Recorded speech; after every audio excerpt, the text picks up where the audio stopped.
97.1 Forever. Mga kwento ng pag-ibig, kwento ng pag-asa at mga kwento ng buhay dito sa Barangay Love Stories. Love Stories.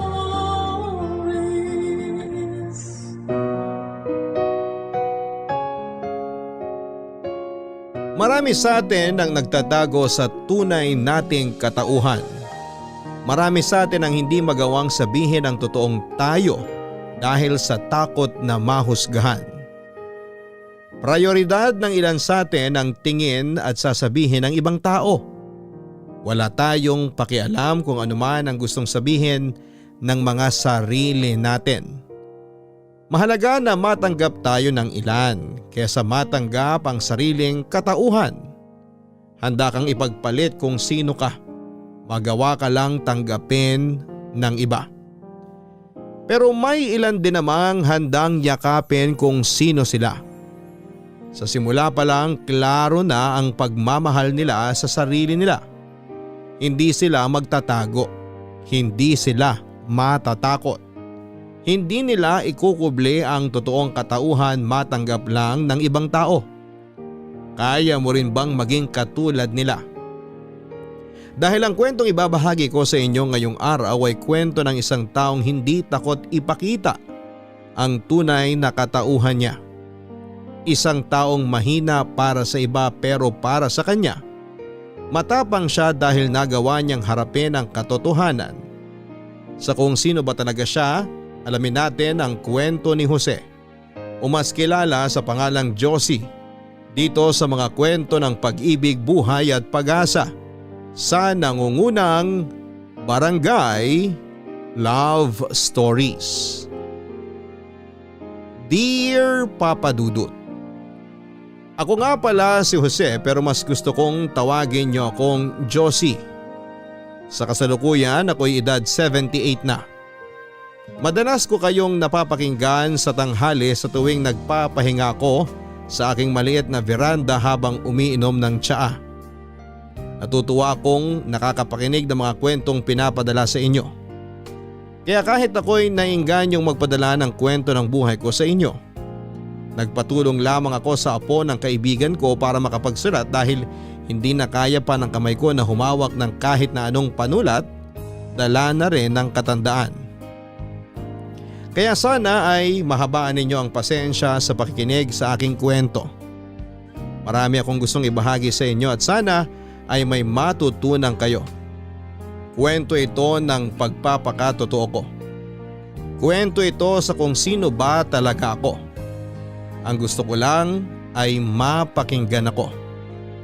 Simulan natin ang aking kwento nung ako'y 18 years old pa lamang. Nangyari ang pagkakatotoo ko sa mismong Noche Buena ng araw din ng aking kapanganakan. Ka-birthday ko nga pala si Papa Jesus. Pero mas pinili ng magulang kong isunod ang pangalan ko sa asawa ni Birheng Maria kay Jose. Hindi ko nagawang tanggapin ang pangalan kong yon dahil mas gusto kong Maria na lamang sana ang pinangbinyag sa akin. Matagal kong pilit na niyakap ang pangalan ko, Papa Dudut. Hanggang isang araw ay nag-decide akong kumawala na sa aking pangalan. Hindi ko na nakayanang pangitago kung sino ako. Habang masayang magkakasalo kami noon ng pamilya ko, ay nagdesisyon akong sabihin ang lahat. Kaharap ko ang nanay at tatay ko habang pinagigitnaan naman ako ng kapatid kong si Rita, na may 1 taong tanda sa akin at ang panganay naming si Kuya Marlon. 12 taon naman ang tanda ni Kuya Marlon sa akin.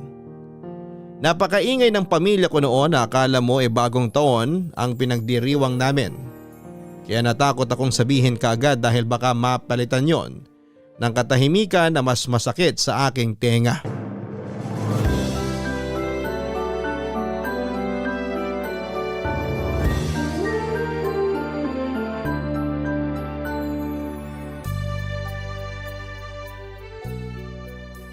Naparami ako ng kain. Nanigip na itong pantalon ko. Wala pa akong suot na sinturon nito ha. Nakailang kuha ka pa naman kasi ng Valenciana at Paella. Talagang maninikip ang pantalon mo niyan. pinagpapawisan ka pa. Rita, pakiabutan mo nga ang tatay mo ng pamunas sa pawis niya. Ito po, Tay. Gamitin niyo muna yung panyo ko. Salamat, Rita. Ay, mabuti na lang at nakadigay na. Nakabawas kahit papano ng sikip sa sikmura. Ay, kailangan ko ata ng panghimagas Abay, kaya pa ba ng sikmura mong lumantak ng panghimagas? Kaya ni Tatay yan. Napatumba niya nga kaninang tanghali yung 2 mangkok ng pansit molo at 6 na empanada eh. Ayun na nga, baka hindi na kayanin. Kaya ko yan. Wala kayong bilib sa akin eh. Marlon, kunin mo na nga yung sorbete sa frigider na mapagsaluhan na natin. Sige po, Tay. Oo nga po pala. Pwede po ba akong umalis pagkatapos magsorbetes? Oh, saan ka naman pupunta? Pupuntahan ko lang po yung kaklase ko. Makikipas ko lang sa kanila. Bakit hindi ka pa ba kontento sa Pasko natin ngayon? Bakit kailangan makipasko pa sa iba? Hindi mo ba nagustuhan itong mga niluto ko? Hindi naman po sa ganun, Nay. Kung naganda lang siguro ang nanay mo ng serbesa, baka naligayahan ka pa, no? Ang tatay naman. Nakikisama lang naman ako dun sa kaklase ko eh. Nahiya na akong tumanggi nung inaya ako. Di ka lang kamo makatanggi sa tawag ng alak. Hindi ka pwedeng umalis ngayon, Marlon. Pasko ngayon. Dapat kaming pamilya ang kasama mo. Tsaka birthday ngayon ni Jose. 2 selebrasyon ang meron ngayon. Ay, sige na po. Di na ako lalabas. Jose, kanina ka patahimik dyan Nakailang palit na kami ng usapan pero ikaw nakatingin pa rin dyan sa plato mo. Nagbibinata na kasi, Tay, kaya nagiging mahiyain na. Uy, 18 na siya. Pwede nang magnobya. Si Rita talaga. Kung balak mo naman liga, Jose, walang kaso sa akin. Sabi ng nanay mo. Basta wag mo lang ipapahiya ang pamilya natin. Matuto kang respetuhin kung sino man yung binabalak mong gawing nobya. Dalhin mo siya rito sa bahay para naman maramdaman niyang tapat ka sa kanya. Si Jose, manliligaw? Ni tumingin nga sa babae, di niyan magawa eh. Manligaw pa kaya? Masyado mo namang pinagdududahan ng pagkalalaki ni Jose, Kuya Marlon. Ang dami kayong nagkakagusto sa kanya, akala mo ba? Huwag niyo nang tuksuhin si Jose. Kaarawan niya ngayon. Dapat siya ang masusunod sa mga gusto niya. Jose, ano bang gusto mo ngayong kaarawan mo? Pwede kitang dalhin sa bayan para bilhan ng pumada at medyas. Magagamit mo yun kapag manliligaw ka na. Isa lang naman po yung gusto ko at sana matanggap nyo. Basta hindi gaanong mahal ang ipabibili mo. Magsabi ka lang sa amin. Ano ba yun? Hindi naman po mabibili ang gusto ko. Mukhang nobya ang gusto ni Jose. Hindi raw mabibili eh. Ayoko magkaroon ng nobya kahit kailan, Rita. Ayaw mo magkaroon ng nobya? Opo, Tay. Balak mo ba maging pari, anak? Naku, may tulay na ang pamilya natin papuntang langit. Hindi po ako magpapari, Nay. Ano nga ba? Bakla po ako.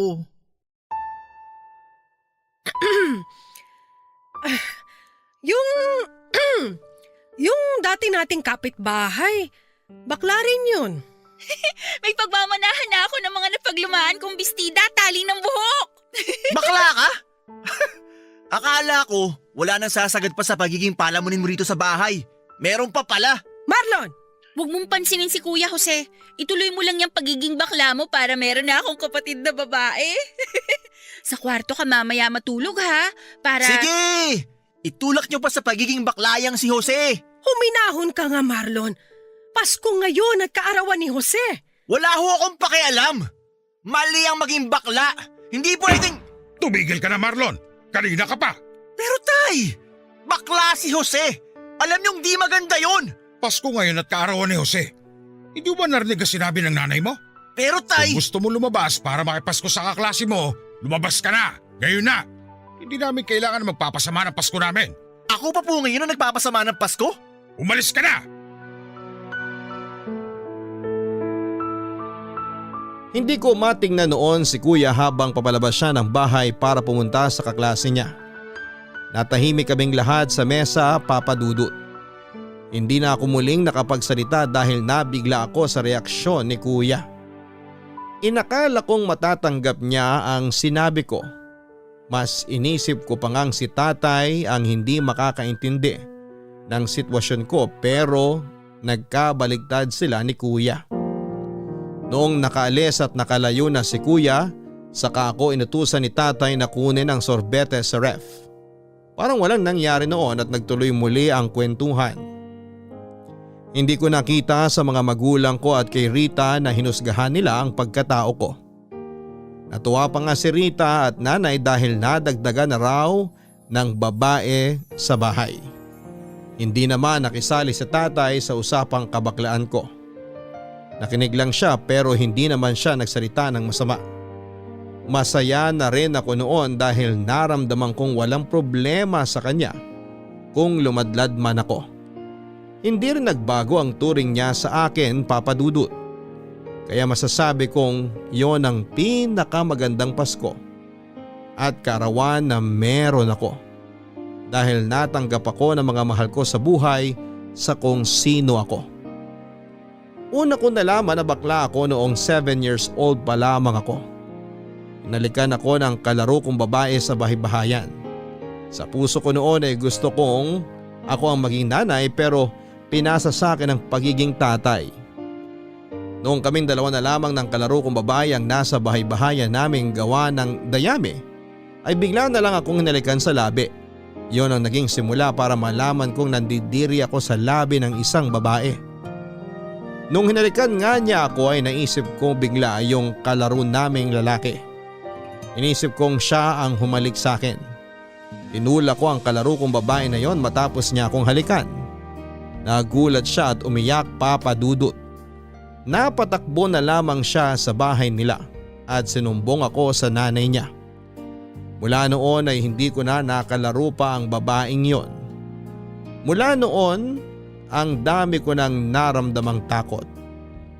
Naparami ang mga katanungang hindi ko kayang mabigyan ng kasagutan.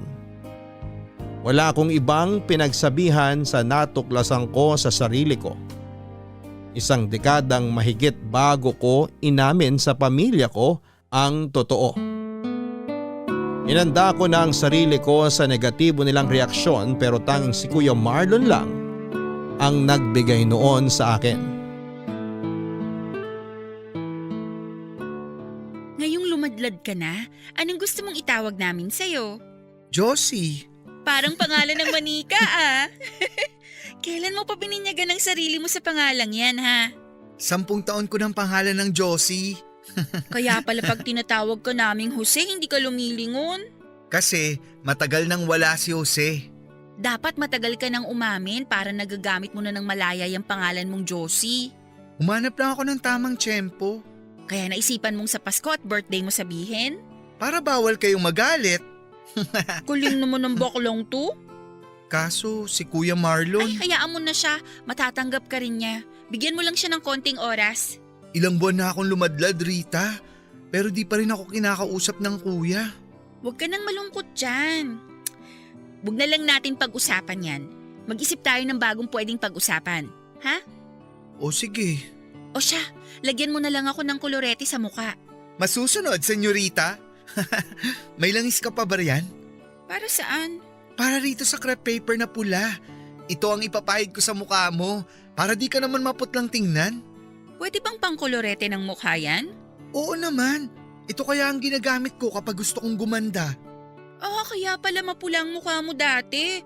Akala ko dahil lang sa init. Para kunwari may dugo akong Kastila. Rosy cheeks ang tawag doon. Sa pisngi lang ba ipapahid yung crepe paper? Pwede rin sa labi at sa talukap ng mata. Tapos, saka naman kita pupulbuhan. Parang nakikita ko na yung itsura ko. Magmumukha akong babae sa Japan. Tumpak! Mabuti na nga lang talaga at meron pang natirang crepe paper. Kinuha ko lang to sa barangay hall nung tumulong ako mag-ayos nung pista natin. Baka naman mga yung mukha ko riyan ha. Isusumbong kita kay nanay. Hindi. Matagal ko nang ginagamit to, no? Sino naman ang nagturo sa'yo niyan? Narinig ko lang dun sa parlor na pinupunta ni nanay. Kaya bumili ako agad dun sa tindahan ng Chino sa kanto. Maganda rin yung itim na crepe paper. Baka naman magmukha akong bangkay kung itim yung gagamitin mo sa akin. Hindi kaya. Mas maputi ka kaysa sa akin. Paniguradong babagay sa iyo yun. Magmumukha kang mataray na mayaman. O sige, sa susunod subukan natin. Pikit ka na para... Ha? Kuya Marlon, Anong ginagawa niyong dalawa? Kuya Marlon, nagpapatulong lang ako kay Josie na... Jose! Walang Josie rito sa bahay.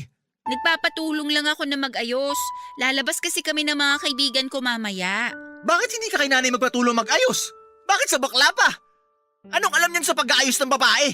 Abala kasi si nanay sa kusina. Eh di hintayin mong matapos. Malaking problema ba yon? Hindi naman, kuya.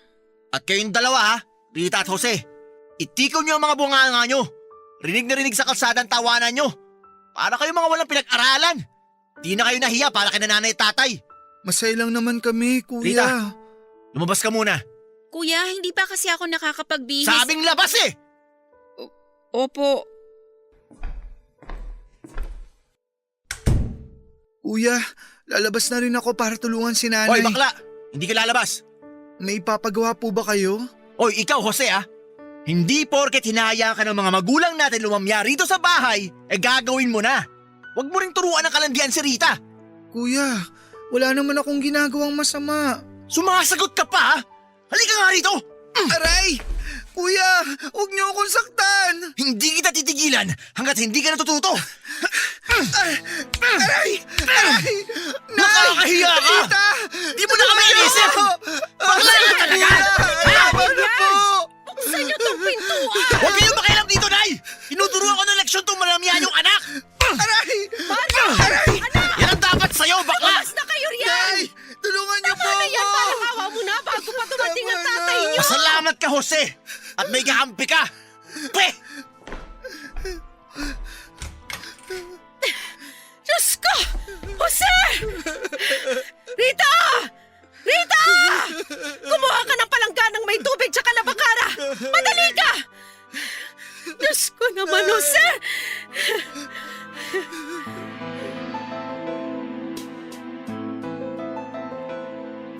Yun ang unang beses na sinaktan ako ni Kuya Marlon Papadudut. Nung bata naman kami ay hindi siya ganon. Siyang madalas na nagtatanggol sa amin ni Rita dati mula sa mga nananakit sa amin. Nalungkot lamang ako na hindi na niya yon ginawa bagkus ay siya pa itong nanakit sa akin. Naging malaki ang galit sa akin ni Kuya Marlon dahil lamang sa pagladlad ko. Hindi na nga siya madalas noon sa bahay at panay lang ang pakikipagbarkada. Ilang beses na rin niyang nakasagutan sina tatay at nanay dahil hindi na siya pumipirmi noon sa bahay. Hindi ko alam kung bakit ganon kalaki naging galit niya sa akin na pati ang mga magulang ko ay dinamay niya sa galit. Naisip ko dahil siguro magkaiba sila ng opinyon sa pagiging bakla ko, Papa Dudut.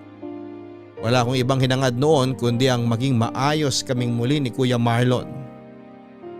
Mahal ko ang pamilya ko at masakit para sa akin noon na makitang nagkakasira kami dahil lamang sa pagiging totoo ko sa sarili ko. Minsan naisip ko na sana hindi ko na lamang inamin sa kanila na bakla ako. Sana inilihim ko na lamang para hindi na lamang kami nasirang pamilya. Sinisisi ko tuloy ang sarili ko dahil sa nangyari, Papa Dudut. Kapag inaalala ko ang kabataan namin ni Kuya Marlon at Rita, hindi ko maiwasang masaktan. Pasko ang paborito naming okasyon noon sa kalendaryo dahil buo kami at madalas na nagpapalitan pa ng regalo. Ako ang paboritong kapatid noon ni Kuya dahil lagi ko siyang ipinagtatanggol kapag inaaway o pinapagalitan siya ni tatay. Ako ang nagsilbing kakampi niya. Pero mula noong lumadlad ako ay naging kaaway na niya ako. Kahit nga si Rita ay dinamay niya sa galit niya sa akin. Sinabihan niya si Rita na huwag akong lapitan dahil hindi ako makagaganda sa pagkababae niya. Nasaktan ako na nilalayo niya sa akin ang bawat miyembro ng pamilya namin. Sinubukan ko naman siyang lapitan para magkaayos na kami. Naisip ko na ngang magpakumbaba at amining mali ako sa pagiging bakla ko para hindi na siya magalit sa akin. Yun nga lang sa tuwing binabala ko noon nalapitan siya. Inaambahan agad niya ako ng suntok. Naging ganun katindi ang galit niya sa akin, Papa Dudut. Parang hanggang kamatayan noon ay kaya niyang dalhin ang nararamdaman niyang galit sa akin. Barangay Love Stories. Barangay Love Stories. Para hindi na ako masaktan noon ni Kuya Marlon ay tinago ko na lamang sa kanya ang pagiging bakla ko. Tanging sa mga magulang ko at kay Rita ko malayang na ipakita kung sino ako. Hindi ako umiimik noon at lagi lamang nakatungo kapag kasama ko si Kuya. Natakot ako makasalubong siya ng tingin dahil paniguradong meron na naman siyang maling makikita sa akin. Malit lang ang bahay namin noon at hindi imposibleng hindi kami magkasalubong ni Kuya. Pero siniguro kong makakapagtago ako na parang daga kapag narinig ko na ang mga iyakap niya. Naging maliit ang mundo ko mula nang inamin ko ang totoo sa sarili ko. Naging maliit ang mundo ko dahil sa mga katulad ni Kuya na di malawak ang kaisipan tungkol sa mga katulad namin. Laging malakas ang kabugnoon ng dibdib ko kapag alam kong parating na si Kuya Marlon. Natroma na ako sa kanya at kahit nga sa panaginip ay nadadala ko yon. Wala naman akong mapagsabihan kahit kina Nanay at Rita dahil baka makaabot yon kay Kuya. Nagtago rin ako sa parlor kung saan ako nagtatrabaho bilang tagakulot. Sa trabaho ko noon kahit papaano ay nakakalimutan kong takot ako kay Kuya Marlon. Ayokong sumasapit noon ng gabi dahil ibig sabihin lang noon ay kailangan ko nang umuwi at harapin ang pinakamatinding takot ko. Naghanap ako ng isa pang trabaho na uubos ng oras at takot ko papadudot. Namasukan naman akong tagalinis ng bilyaran tuwing wala akong pasok sa parlor. Pinagsabihan nga ako ni Nanay na huwag masyadong bugbugin ang sarili ko sa kakatrabaho dahil hindi pa naman namin kailangan ng malaking pera. Nagsinungaling ako at sinabing kaya ako todo kayod ay dahil may gusto akong puntahang lugar sa bandang Visayas.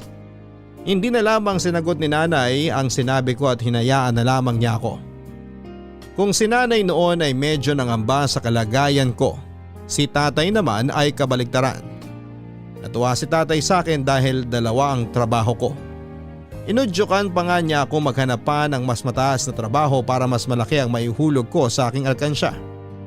Kahit papaano ay napawi lahat ng sama ng loob at takot ko dahil naramdaman kong masaya si Tatay sa mga nagagawa ko. Kahit sa totoo lang ay pangkubli ko lang noon ang mga pinagkakaabalahan ko para hindi harapin ang masakit na katotohanan. Basta Tay, kapag pupunta ka sa bilyaran, may libre ka laging 1 oras. Sinabi ko na sa amo ko yun. Nako, totoo ba yan?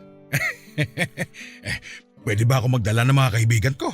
Kahit dali nyo pa ang buong barangay natin. Basta 1 oras lang kayong lahat ha. Mabuti na lang pala't nagtrabaho ka rin sa bilyaran. Baka kalibre patuloy ako. Pati sa parlor, Tay. Ano naman gagawin ko sa parlor? Libre ang kulot mo sa akin. Ano pa bang kukulutin mo sa akin wala na nga akong buhok. Mas makapal pa ang buhok ng 1 buwang sanggol kaysa sa akin. May pwede akong ipahid dyan para kumapal ang buhok nyo. Akong bahala sa inyo. Libre din ba yan? Oo naman po. Ipapakaltas ko na lang sa sahod ko. Libre ko na yun sa inyo. Ay kung ikakaltas naman sa sahod mo, wag na lang. Hayaan mo na lang ako makalbo. Regalo ko na yun sa inyo, Tay. Para naman pag nagsisimba tayo di ka na nahihiyang magtanggal ng sombrero. Problema ko na talaga itong buhok ko Mabuti na lang at hindi nyo namanan ng Kuya Marlon mo. Isipin nyo na lang po kapag namana yan ni Rita. Baka isumpa pa niya ako pag nagkataon.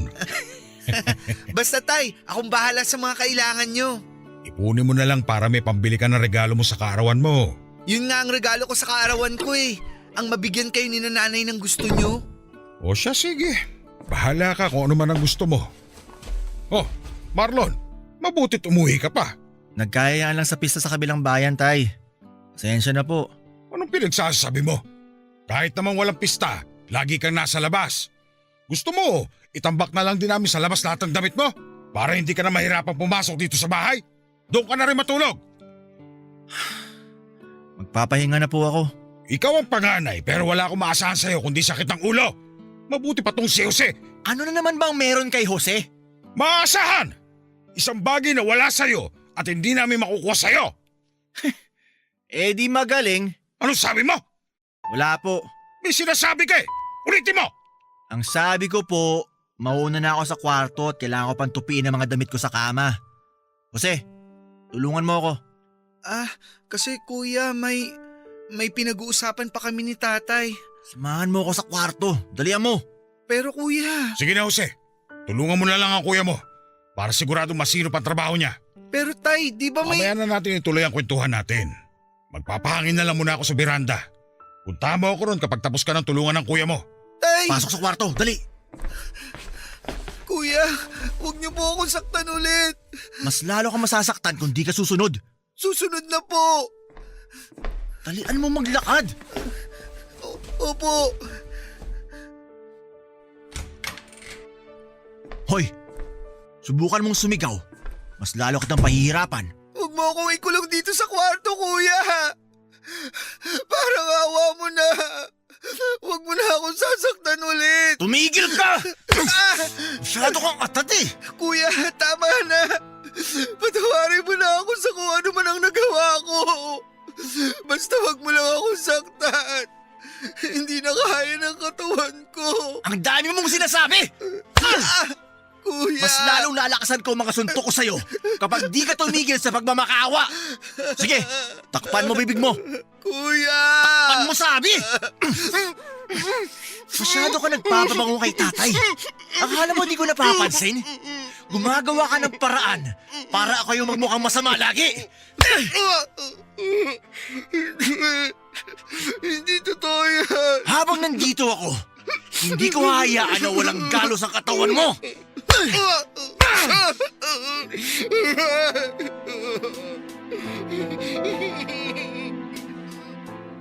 Hindi ko na nabilang kung ilang suntok ang natamo ko kay Kuya Marlon. Namanhid na nga lang siguro ang katawan ko at nung bumagsak na ako sa sahig ay saka lang niya ako tinigilan. Iningal siya sa ginawa niyang pananakit sa akin at pinagmasdan niya ako habang nasa sahig at umiiyak dahil sa sakit. Naupo siya sa gilid ng kama at saka pinunasan ang pawis niya. Muli niya akong binalikan ng tingin at saka pinagbantaan na kapag nagsumbong ako ay papatayin na niya ako. Naramdaman ko ang kilabot sa buong katawan ko, Papa Dudut. Dahan-dahan akong umupo sa gilid, Papa Dudut. Binilinan ako ni Kuya na doon na matulog sa sahig at huwag nang lalabas ng kwarto. Lumabas siya ng kwarto para kumuha ng ipanggagamot sa aking mga pasa at sugat. Nang makapasok siyang muli sa kwarto ay sa kanya ibinato sa akin ang kinuha niya. Inutusan niya akong gamutin ang mga galos ko at muli niya akong pinagbantaan na huwag lalabas bago siya nahiga sa kanyang kama. Mag-isa ko noon na ginamot ang mga galos ko habang nakaupo sa sahig. Doon na rin ako nakatulog, Papa Dudut. Maaga akong ginising ni Kuya Marlon para lumipat ng kabilang kwarto. Siniguro niyang walang makikitang galos sa akin kaya pinagsuot niya ako buong araw ng makapal na damit. Alam kong nakahalata noon sila Nanay at Rita pero hindi lang sila umimik. Matapos noon ay ilang araw na hindi umuwi si Kuya. Nagpagaling ako ng sugat at nagtanggal ako ng takot habang wala siya. Hindi ko na alam kung kailan siya babalik noon basta ang ginawa ko na lamang na basihan ang tagal ng pagkawala niya ay ang pagaling ng mga galos ko. Aminado ako noon na habang wala si Kuya ay naging malaya akong muli at nakaramdam kahit papaano ng kasiyahan. Nagawa ko na mga bagay na hindi ko magawa kapag nasa bahay siya. Nakapagsuot akong muli ng mga napaglumaang bestida ni Rita. Nakapaglagay akong muli ng mapulang crepe paper sa mukha ko. Malaya akong nakapagsayaw sa mga masasayang awitin na napapakinggan ko sa radyo. Walang pumigil na Kuya Marlon sa akin noon, Papa Dudut. Sinulit ko ang bawat segundong wala siya sa bahay para muli kong maramdaman ang pagiging Diyose ko. Ang ganda ko talaga. Kahit malabo pa ang salamin, Kitang-kita ko ang alindog ko bilang Josie. Parang kulang pa sa pula ang pisngi ko. Asan ba yung langis at crepe paper ko? Ayun! Andito lang pala sa kabilang tokador. Tinago to marahil ni Rita. Sino bang hindi mabibighani sa itsura ko? Lalo na siguro yung mga kano. Hindi nila aakalaing binabae ako. Kailan kaya haba tong buhok ko? Nagtampo na ata dahil sa kasasabunot ni Kuya Marlon sa akin. Di bali na nga, kahit makalbo pa ako pa rin ang pinakamaganda rito. Si Kuya Marlon na siguro yung kumakatok. Naku, di niya ako pwedeng maabutan ganito. Sandali lang po! Sandali lang, Kuya! Anong kuya? Ay, kayo lang pala, Nay. Kanina pa ako katok ng katok hindi mo man lang ako pagbuksan ng pintuan mo. Akala ko nga po kasi si Kuya. O ano naman ngayon kung si kuya mo ang kumakatok? Ay, pagagalitan na naman niya ako kapag nakita niya ang itsura ko. Ano bang mali sa itsura mo? Para namang hindi niyo alam, Nay. Wala namang masama sa itsura mo ha. Bagay nga sa'yo yung bestida ni Rita. Parehas kayo mga patpatin. Mana kayo sa tatay niyo nung binata pa siya. Ay, labas po muna kayo, Nay. Magbibihis lang po ako at magtatanggal ng kolorete sa muka. Oh, bakit mo naman tatanggalin yan? Di ba nga't pinuri na kita? Baka po kasi biglang umuwi si Kuya Marlon. Di niya ako pwedeng makitang nakaayos pang babae. Ay, hayaan mo siya. Para sa akin ayos lang naman kung ganyan ang itsura mo. Walang masama, Jose. Josie po. O edi Josie. Hayaan mo na ang kuya mo. Akong bahala sa kanya. Wag na, Nay. Sa tuwing napapansin niyang kinakampihan niyo ako ni tatay mas lalo lang niya akong pinag-iinitan. Baka nasasakto lang na mainit ang ulo niya kapag nakakasalubong ka. Hindi rin, Nay. Alam kong mainit na ang dugo niya sa akin mula nung inamin kong bakla ako. Lilipas din ang galit niya. Kailan pa? Ay, anak. Hindi naman habang buhay ay itatago mo lagi sa kuya mo ang pagkatao mo. Kailangan niyang matanggap na ganyan ka. Wala na rin naman siya magagawa eh. Wala naman po nagawang masama sa kanya ang kabaklaan ko. Hindi ko alam kung bakit galit na galit siya sa akin. Ikaw na lang sana ang umunawa sa Kuya Marlon mo. Mukhang kailangan niya yon, lalo't madalas na silang nagkakairingan ng tatay mo. Sana naman ilabas na ako sa kung anumang away nilang dalawa. Ikaw na lang sana ang umunawa sa Kuya Marlon mo. Ipanalangin na lang siguro natin na mapadali ang pagtanggap niya sa pagkatao mo para hindi mo na kailangan magtago. Nakailang dasal na ako, Nay. Pero parang mas lumalala ang galit niya sa akin. Nakakalungkot lang. Huwag na lang natin siyang pag-usapan muna para hindi ka nalulungkot ng ganyan. Ay, mabuti pa nga po. Teka't isasara ko munang pintuan para kung sakaling dumating si Marlon hindi siya kaagad makapasok. Para mabigyan ka rin ng oras para makapagbihis. Pwede na po ako magbihis panlalaki.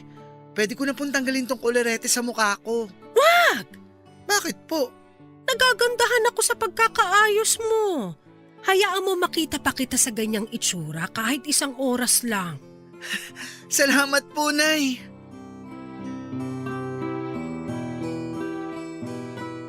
Anak ako ni tatay sa ibang babae, Papa Dudut.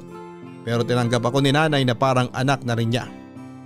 Tanging si Rita at Kuya Marlon ang totoong anak ni nanay. Pero ni minsan ay hindi pinaramdam sa akin ni nanay na anak lamang ako sa labas ni tatay.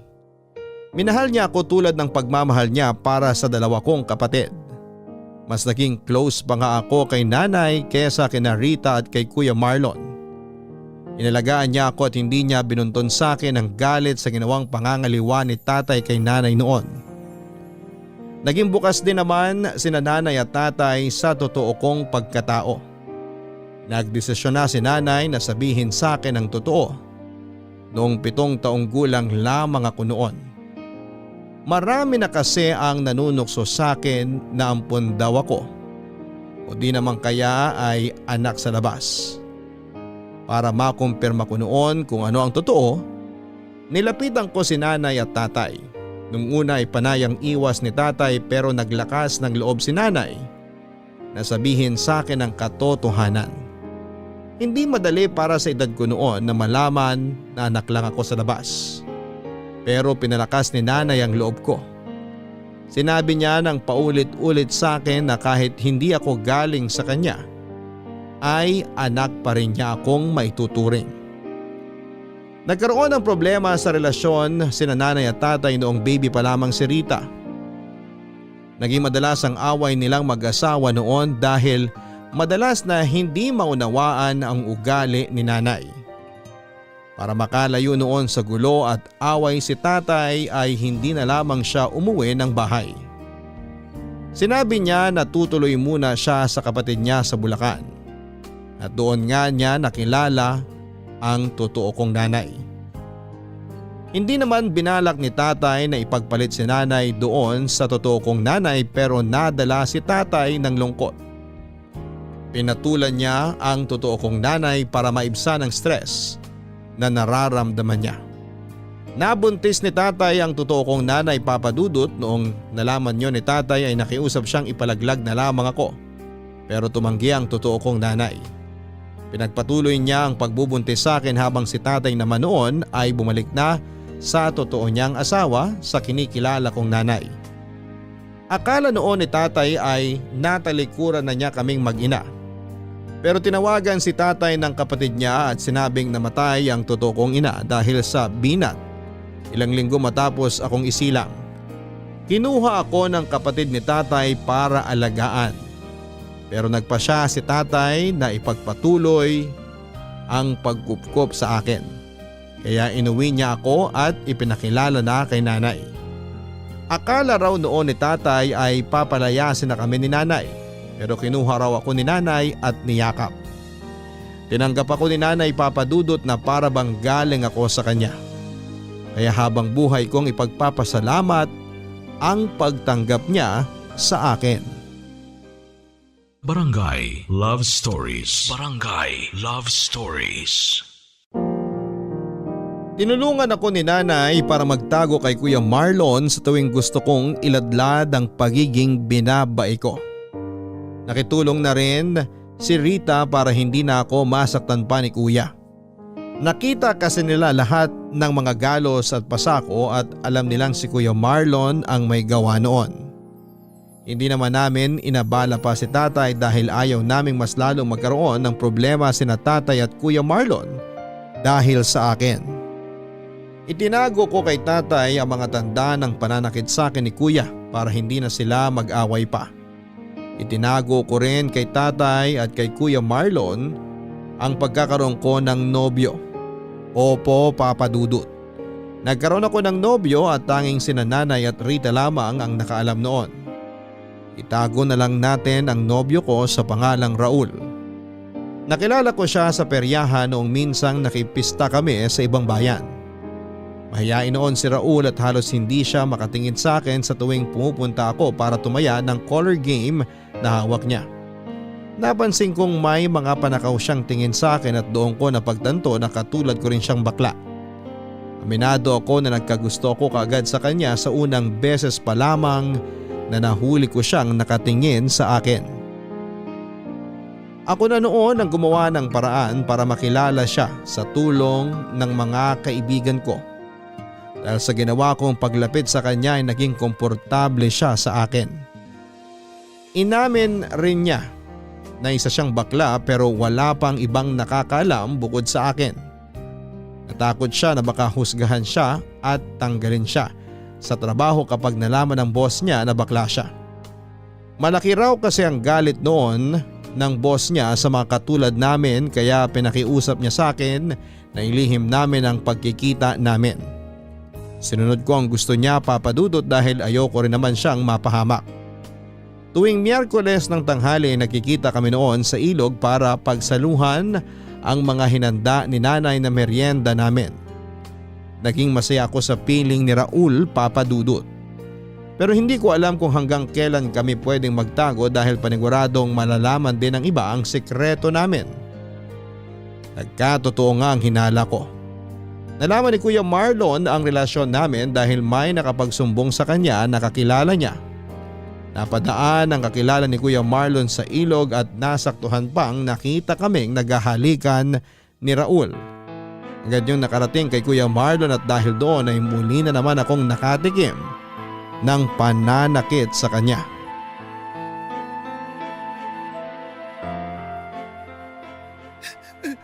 Hindi mo na talaga ako binigyan ng kahiyan! Patawarin mo ako, kuya! Patawarin? Nakailang beses na kitang pinatawad sa kabakalaan mo, pero sinagad mo ako! Wala naman akong ginagawang masama, kuya! Gusto ko lang naman maging masaya eh! Hayaan mo na ako maging masaya! At kami ang magdurusa sa ginagawa mong immoral? Walang masama sa ginagawa ko, kuya! Talagang gusto mong ipaglaban ang mali, ha? Mukhang di ka pa natuto sa mga pananakit ko sa'yo dati. Dagdagan pa natin, ha? Ay! Kuya!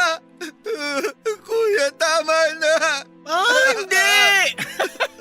Mukhang gusto mo talagang nasasaktan eh. Halika rito! Gusto mo ulit pumutok yung labi mo?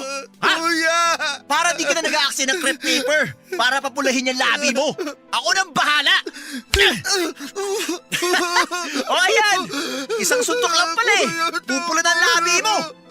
Matatauhan ka na kaya kapag inulit-ulit yung pananampal ko sa'yo? Ha? Parang ganito!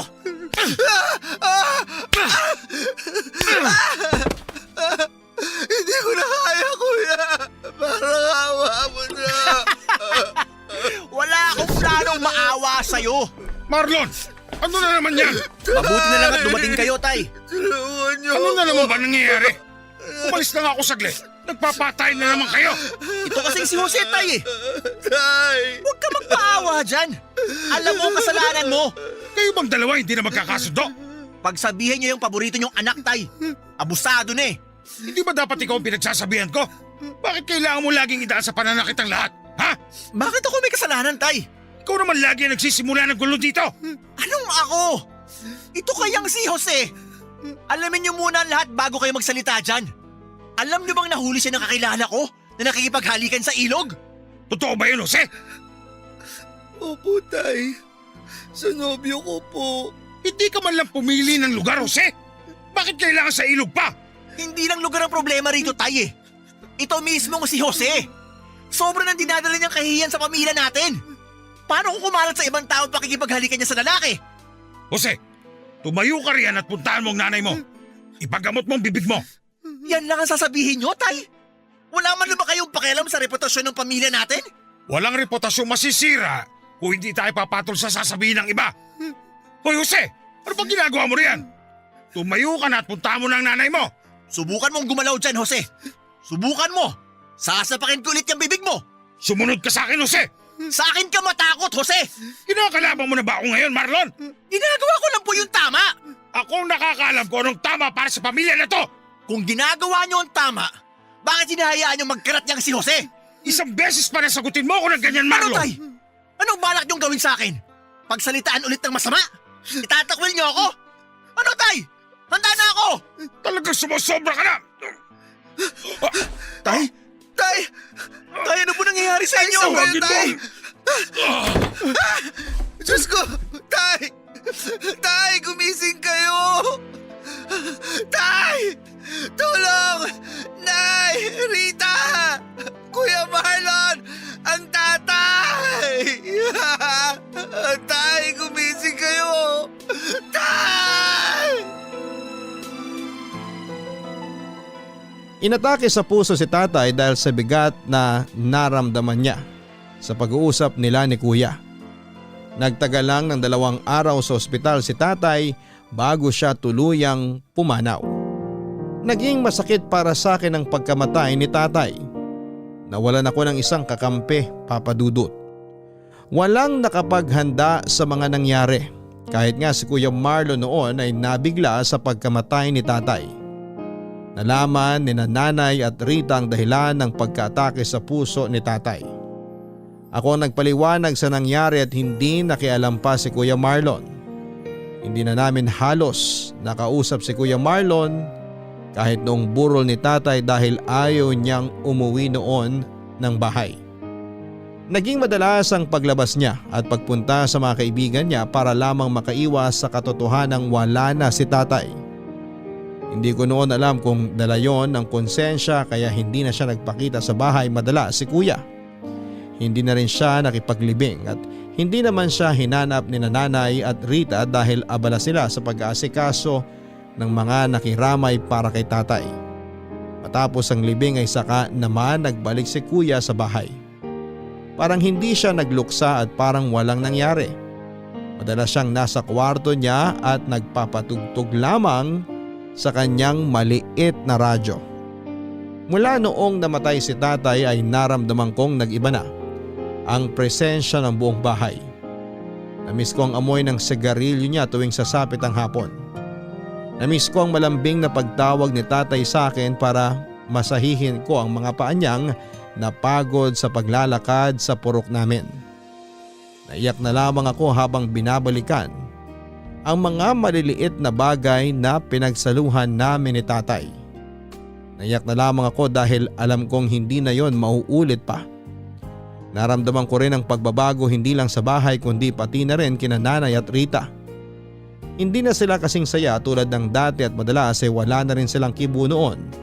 Kahit habang nanonood ng paborito nilang show sa tanghali. Dala marahil ng matinding pagluluksa kaya wala ni isa sa amin ang may gusto noon na makipag-usap. Mas lalo tuloy akong nalungkot dahil wala akong mapagsabihan ng nararamdaman ko. Kaya mas pinili kong aliwin ang sarili ko sa pamamagitan ng paglalagay ng kolorete sa mukha at pagsusuot ng napaglumaang bestida ni Rita. Yun na lamang ang naging munting kasiyahan ko para maitago ang nararamdaman kong lungkot, Papa Dudut. Bagay talaga sa akin tong pulang bestida ni Rita. Nagmumukha ko nga siyendera.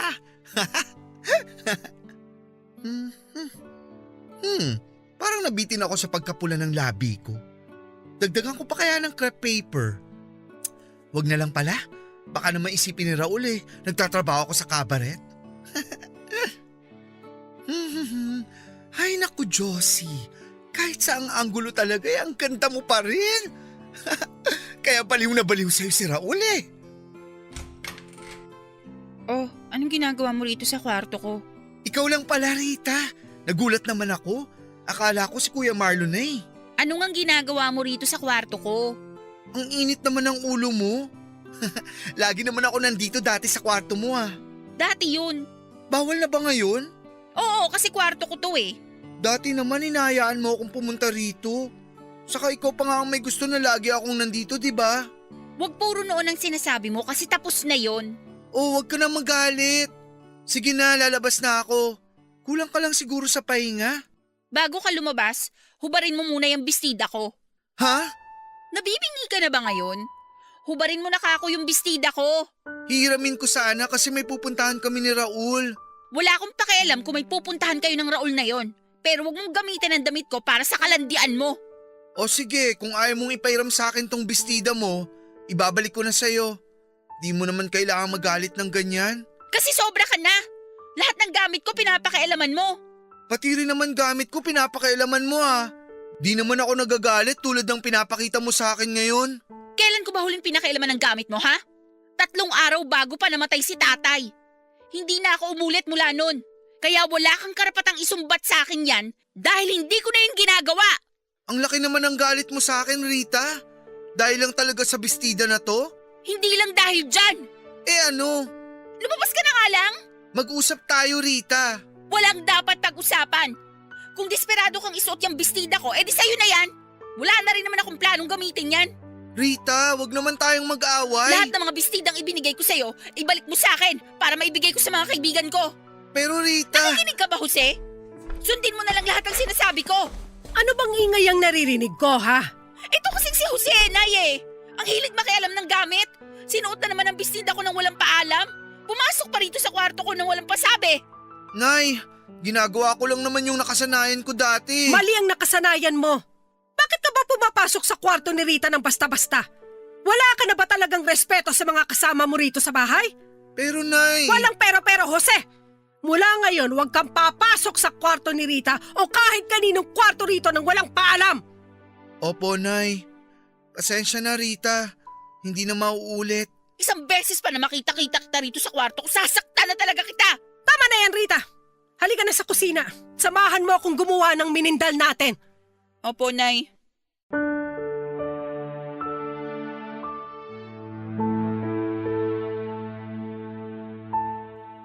Pinagkaisahan ako ni Rita at Nanay Papadudut. Napatakbo ako sa kwarto ko at saka hinubad ang suot kong pulang bestida. Naghilamos ako kaagad para tanggalin ang kolorete sa mukha ko at para rin matanggal ang pag-iinit ng mga mata ko dahil sa nagbabadya na pagpatak ng mga luha. Nasaktan ako sa mga nangyari sa pagitan namin ni Nanay at Rita. Hindi ko kasi inaasahan na yung mga dati kong kakampi ay nakakaaway ko na. Mula noong namatay si tatay ay hindi na nga nila ako kinikibo kung hindi naman kailangan. Wala na rin ni isa sa kanila ang nangumusta sa akin. Dati ay madalas si Rita sa kwarto ko para makipagkwentuhan sa akin at magpatulong magpalagay ng kolorete. Pero mula noong namatay si tatay ay wala na rin. Dati ay inaaya pa ako ni Nanay na gumawa ng minendal na pagsasaluhan namin sa lanay, pero tanging si Rita na lamang ang tinawag niya. Hindi naman ako manhid para hindi maramdaman na dumidistansya na sila noon sa akin. Mula noong nalaman nila na nagkaroon ng away sina Kuya Marlon at tatay dahil sa akin, para bang sinisisi na nila ako dahil sa pagkamatay ni tatay. Hindi ko naman nakitang nagbago sila ng turing kay Kuya Marlon. Tanging sa akin lang nagkaroon ng pagbabago ang trato nila mula noong namatay si tatay. Sinubukan kong makipaglapit sa kanilang muli dahil pakaramdam ko noon ay kaya pa naming ayusin ang problema sa amin. Pero lalo silang lumalayo. Sinubukan kong kumatok sa kwarto ni Nanay para tabihan siya tulad ng ginagawa ko noong buhay pa si tatay. Pero sumakit na ang mga kamay ko sa kakakatok pero hindi pa rin niya ako pinagbuksan. Sinubukan ko namang abutan ng pulbos at pulang crepe paper si Rita para maggamit niya sa lakad niya. Pero hindi niya yon kinuha, Papadudut. Naramdaman kong mag-isa na lamang ako sa bahay. Nawalan ako ng kakampi at pamilya mula noong nawala si tatay. Hindi ko noon maitago ang lungkot ko dahil habang nagluluksa ako sa pagkamatay ni tatay, naisabay ko pa ang lungkot ko dahil sa pagkasira ng maganda kong relasyon kina Nanay at kay Rita. Barangay Love Stories. Barangay Love Stories. Pakiramdam ko ay mag-isa na lamang ako talaga sa bahay at nahiya na akong lumabas ng kwarto kung alam kong pag-alagala lang sa bahay sina Rita, Nanay at Kuya. Hindi na ako sinasaktan pa noon ni Kuya pero parang nakakatakot ang pananahimik niya. Kapag nakakasalubong ko siya sa bahay, nakatingin lang siya sa akin at pagkatapos noon ay itutuloy na niya kung ano man ang dapat niyang gawin. Si Rita naman ay madalas na nagdadala ng mga kaibigan niyang babae sa kwarto niya. Nainggit ako dahil dati ay kasama ko siya sa kwarto at tinutulungan ko siyang magpaganda. Si Nanay naman ay hindi na ako matingnan pa sa mga mata at tinuring na lamang akong multo sa paligid niya. Sinubukan ko siyang tulungan sa paglilinis pero tinatanggihan niya. Sinubukan kong mamalengke na mga kailangan niya pero hindi niya pinapansin ang mga binili ko at hindi rin ginagamit. Hinahayaan niyang mabulok ang mga pinamili ko at saka sinusunog sa likuran ng bakuran namin. Nakita kong lahat yon at aminado akong nasaktan ako dahil naramdaman kong galit siya sa akin. Ako talaga ang sinisisi ng buong pamilya ko sa pagkamatay ng tatay ko. Wala naman akong ibang malapitan sa problema ko noon sa pamilya ko. Natapos na ang pista sa kabilang bayan kaya umalis na rin ang peryahang pinagtatrabahuhan ni Raul. Kahit sinabi niyang pwede pa rin kaming magtawagan o magsulatan, ay hindi ko na rin yon pinanghawakan pa. Naisip kong maganda na rin umalis na siya para makapagsimula na akong muli ng mag-isa. Naisip ko rin kasing mali talagang makipagrelasyon pa ako sa kanya dahil yon ang naging simula ng matinding pagtatalo ni tatay at kay Kuya Marlon. Papa Dudut, simula noon ay sinikap kong mag-ipon para sa darating na Noche Buena at karawang ko ay meron akong ipangahanda. Naging tradisyon na namin yung paghahanda kasama ang buong pamilya, pero parang walang balak noon si nanay na maghanda. Kaya naman ako na lamang ang nagkusa. Hindi naging sapat ang kinita ko sa parlor at bilyaran para makabili ako ng panghanda at regalo na gusto ng pamilya ko. Kaya naman sinangla ko ang relong niregalo sa akin ni tatay. Sumapat na ang perang panghanda ko kaya nakabili na ako ng mga gagamiting panghanda at pangregalo.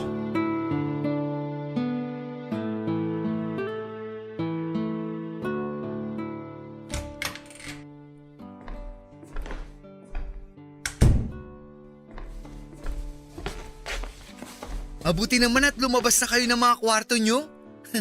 Ano to? Handa natin sa Noche Buena. Nasa sala pala ang mga binalot kong regalo sa inyo. Bakit kailangan may handa? Kasi Pasko at kaarawan ko.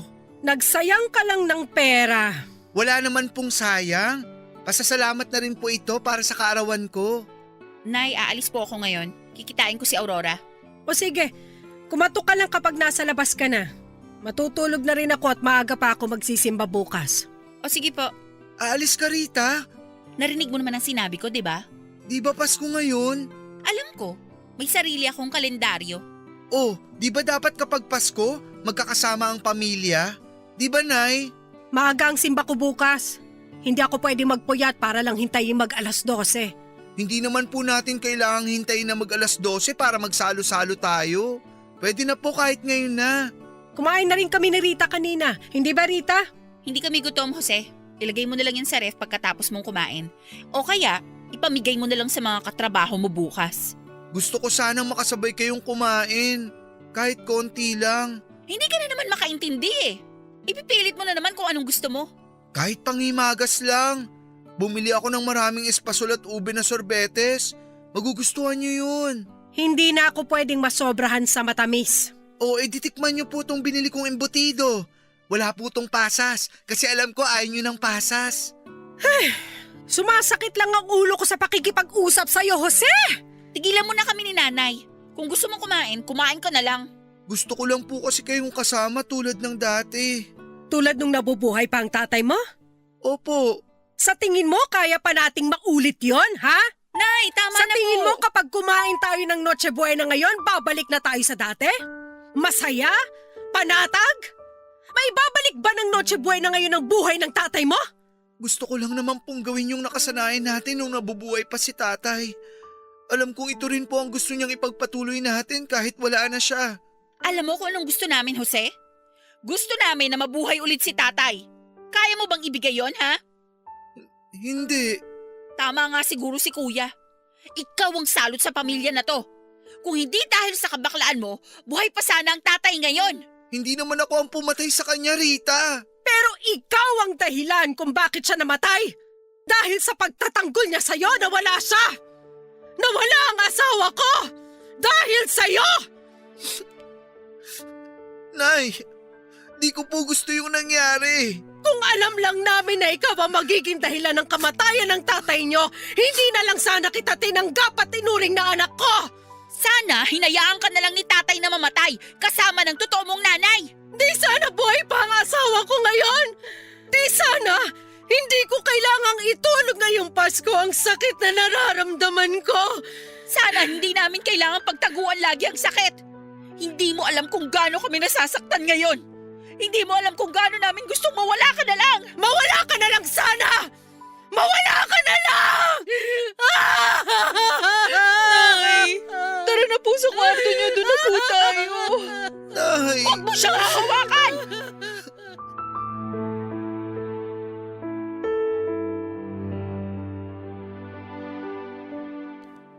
Nabigla ako sa pagsigaw ni Rita sa akin. Hinayaan ko sila ni nanay na makalayo sa akin.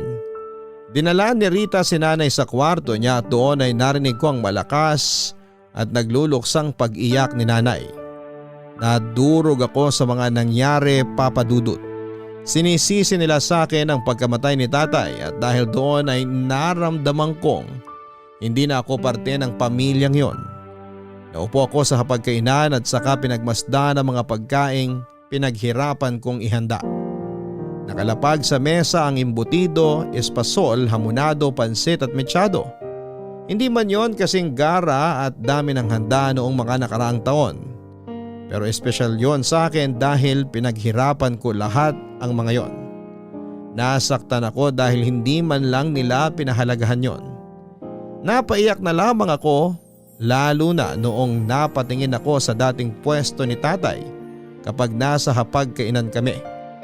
Para bang nai-imagine kong nakatingin siya sa akin at nakangiti. Napakatahimik ng paligid ko, Papa Dudut, pero napakaingay ng mga tanong na gumugulo noon sa isipan ko. Napatanong ako sa sarili ko kung mali ba ang pagiging bakla ko. Tinanong ko ang sarili ko kung dapat bang manatili pa ako sa bahay na yon. Wala akong nakuhang mga sagot sa mga tanong ko kaya mas lalo akong nanghina at napaiyak na lamang. Hindi na ako nakakain noon at dumiretso na ako sa kwarto at doon ay hinintay na lamang na sumapit ang 12:00 ng hating gabi. Nakahiga lang ako sa kama at nakatingin sa kawalan. May naplano na akong gagawin pag sumapit na ang 12:00. Yun lang ang nakita kong solusyon para matapos na lahat ng problema sa bahay namin. Isang segundo makalipas pa ang 12:00 ng hating gabi. Nakatingin ako noon sa harapan ng salamin.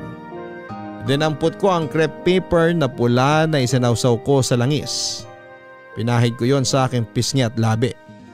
Kinuha ko ang pulbos at saka nagpahid sa aking buong mukha. Noong nakontento na ako ay saka naman ako nagsuot ng kulay dilaw na bestida na nabili ko ilang buwan na ang nakakaraan. Nang nakontento na ako sa itsura ko ay nilabas ko ang ilang mga damit sa aking cabinet at saka nilagay sa aking bag. Yon ang naplano kong gawin, Papa Dudut. Nagdesisyon akong lumayas na sa bahay namin para hindi na sila patuloy na masaktan dahil sa nangyari kay tatay. Nagdahan-dahan ako sa paglabas ng bahay at hindi ko na binalak na magpaalam pa dahil alam kong wala naman silang pakialam. Pagkalabas ko ng gate ay nabunggo ko si Kuya Marlon, katulad ng dati, lasing na naman siya noon, Papa Dudut. Talagang kahit Pasko di mo pinalampas ang kalandian mo. Kuya, Namatay ang tatay dahil sa kabakalaan mo, pero di ka pa rin natuto? hindi ako ang pumatay kay tatay. Matapang ka na ngayon? Pinaglalaban ko lang kuya kung ano yung sa tingin kong tama. Ba't may hawak ang bag? Aalis na ako. Aba, bakit ngayon mo na naisip gawin yan? Sana dati pa. Pasensya na kung ngayon lang ako natauhan. Kung dati mo pa ginawa yan, baka payapa na ang buhay namin ngayon. Buhay pa sana si tatay at kasalo pa namin sa Noche Buena. Wala akong balak makipag-away sa'yo kuya. Di naman ako naghahanap ng away, Josie. Josie ang gusto mong pangalan, di ba? Paraanin mo na lang ako kuya para matapos na to. Para wala ka nang iniisip na salot sa buhay mo. Para di na kailangang mamangga ng mga kamoo mo kasusuntok sa akin. Para matahimik na tayong lahat. Parang awa mo na. Paraanin mo na ako. Josie. Alam mo ba na may nareto sa akin dati na Josie ang pangalan? Tinanggihan ko. Nagalit nga si tatay sa ginawa ko eh. Ano ba magagawa ko? Hindi ko nga gusto yung Josie na yun.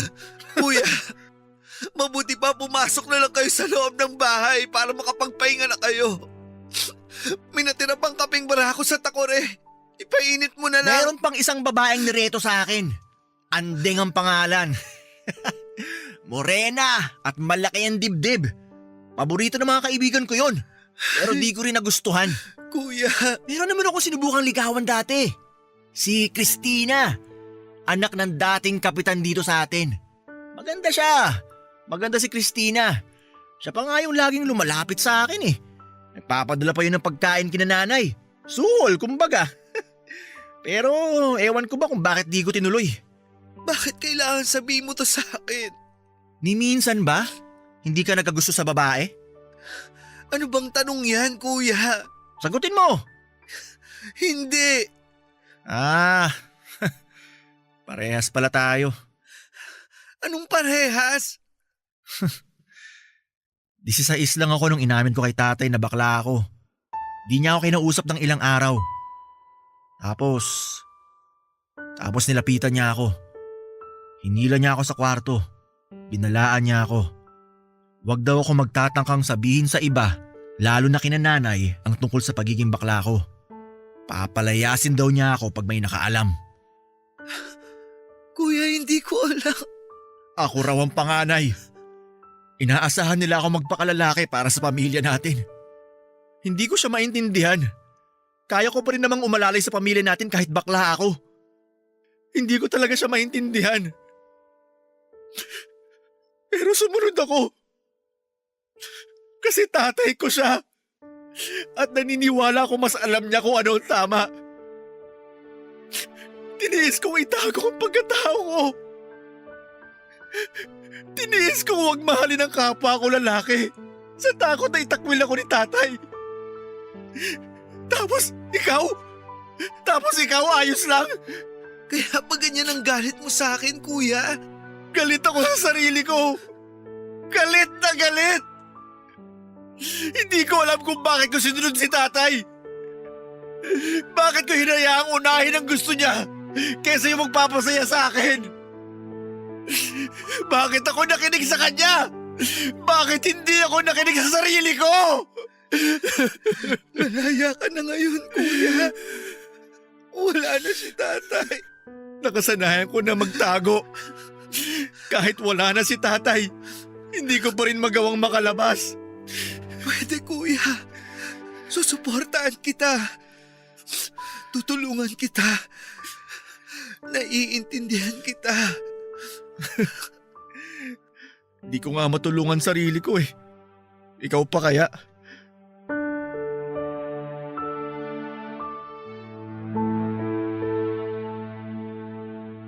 Hindi ako nakasagot sa huling sinabi ni Kuya Marlon.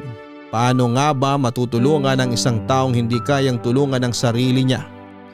Hinayaan na ako makaraan ni Kuya at hindi naman ako kaagad nakagalaw. Nakita kong humakbang siya hindi para tunguhin ang bahay kundi para lumiko sa ibang direksyon. Hindi ko noon alam kung saan niya balak pumunta at hindi na ako nangahaspang magtanong. Nanginig ako sa mga nalaman ko, Papa Dudut. Napagdugtong-dugtong ko lahat ng mga pagkakataon na munti ko na siyang mahuli sa totoong kasarian niya. Ilang beses ko siyang nahuling nagsama ng mga lalaking hindi ko namang kilala sa loob ng kwarto niya noong bata pa lamang ako. Madalas sa mga lalaking iyon ay nakakapasok noon sa bahay kapag may lakad sina nanay at tatay. Ilang beses ko narinig ang mga hagik-hika nila sa loob ng kwarto pero hindi ko yon pinag-isipan ng masama. Ilang beses ko ring nahuli si Kuya na hinahaplos ang mga nakasampay na bestida ni Rita sa sampayan. Ilang beses ko rin siyang nakita na mapula ang mga daliri, hindi dahil sa sugat kundi mula sa pulang crepe paper. Nawala ang hinanakit ko kay Kuya Marlon na mga oras na yon. Mabigat ang mga pinagdaanan niya kay tatay at tanda akong pagaanin yon dahil alam ko ang sitwasyon niya. Hindi ko tinuloy ang paglalayas at muli akong bumalik ng bahay. Hinintay ko na makauwi si Kuya pero nakatulugan ko na ang paghihintay. Pero ni anino niya ay hindi ko nakita. Plano ko noon na samahan siyang magsabi kina nanay at Rita sa totoong pagkatao oras na makabalik na siya ng bahay. Pero hindi na yon nangyari pa. Kinabukasan na 7 ng umaga ay may nagpunta sa bahay para ibalita sa amin na patay na si Kuya Marlon. Si nanay ang unang nakaalam ng masamang balita. Nagising kami sa sigaw ni nanay at agad namin siyang pinuntahan ni Rita, Papa Dudut. Napayakap na lamang si nanay at Rita sa akin habang ako naman ay nakatingin lamang sa taong nagbalita ng pagkamatay ni Kuya Marlon. Nasaksak siya habang nasa inuman. Nagalit daw ang kainuman niyang nakasaksak sa kanya dahil hinawakan daw ni Kuya Marlon ang ari niya. Hindi naman daw lumaban noon si Kuya Marlon, marahil ay tanggap na rin niya na hanggang doon na lang ang buhay niya. Noong natauhan ang sumaksak kay Kuya Marlon ay saka siya humingi ng saklolo pero huli na dahil nadali ng husto si Kuya Marlon. Sumuko naman ang nakasaksak kay Kuya Marlon at dinitalye niya ang nangyari sa mga pulis. Hindi namin naproseso kaagad ang mga nangyari, Papa Dudut, lalo na ako. Nakapag-usap lamang kami noong gabi at kinaumagahan ay wala na siya. Napakasakit na naging Paskong yon para sa akin dahil kung kailan ko naunawaan si Kuya Marlon ay saka naman siya binawi ng Diyos sa amin sa hindi ko maintindihang kadahilanan. Habang inaasikaso ni Nanay at Rita ang bangkay ni Kuya Marlon, ay tinungo ko ang kanyang kwarto para hanapin kahit konti ang presensya niya. Sa pagpasok ko noon sa kwarto niya ay 1,000 alaala ang dumagsa sa akin. Mga alaala noong mga bata pa lamang kami at hindi pa komplikado ang sitwasyon. Napaiyak na lamang ako habang pinagmamasdan ang mga naiwan niyang gamit. Napaupo ako sa kama niya at ilang saglit pa ay may napansin ako sa ilalim ng cabinet niya. May nakasiksik na papel sa ilalim ng cabinet. Agad ko yung kinuha at binuklat. Sulat yon ni Kuya Marlon para sa amin na mukhang ginawa niya ilang araw bago siya mamatay. Isang sulat yon ng pag-amin. Inamin niya roon ang totoong pagkatao niya. Nasa sulat ding yon nakalahad ang paghingi niya ng tawad sa akin dahil sa pagpapahirap niya sa buhay ko. Nagawa lang daw niya yon dahil sa labis na inggit dahil mas naging malaya ako kesa sa kanya. Nagawa lang daw niya yon dahil hindi niya matanggap na pinagkaitan siya ng pagkakataon para magpakatotoo sa sarili niya. Papa Dudut, hindi naging madaling tanggapin ang mga nangyari kay Kuya Marlon. Akala ko noon ay makakatulong pa ako sa kanya. Pero hindi na pala. Naisip kong kaya ko pang ihabol na maibigay sa kanya ang kalayaan na hanap niya. Kinuha ko ang pulang crepe paper sa aking tukador.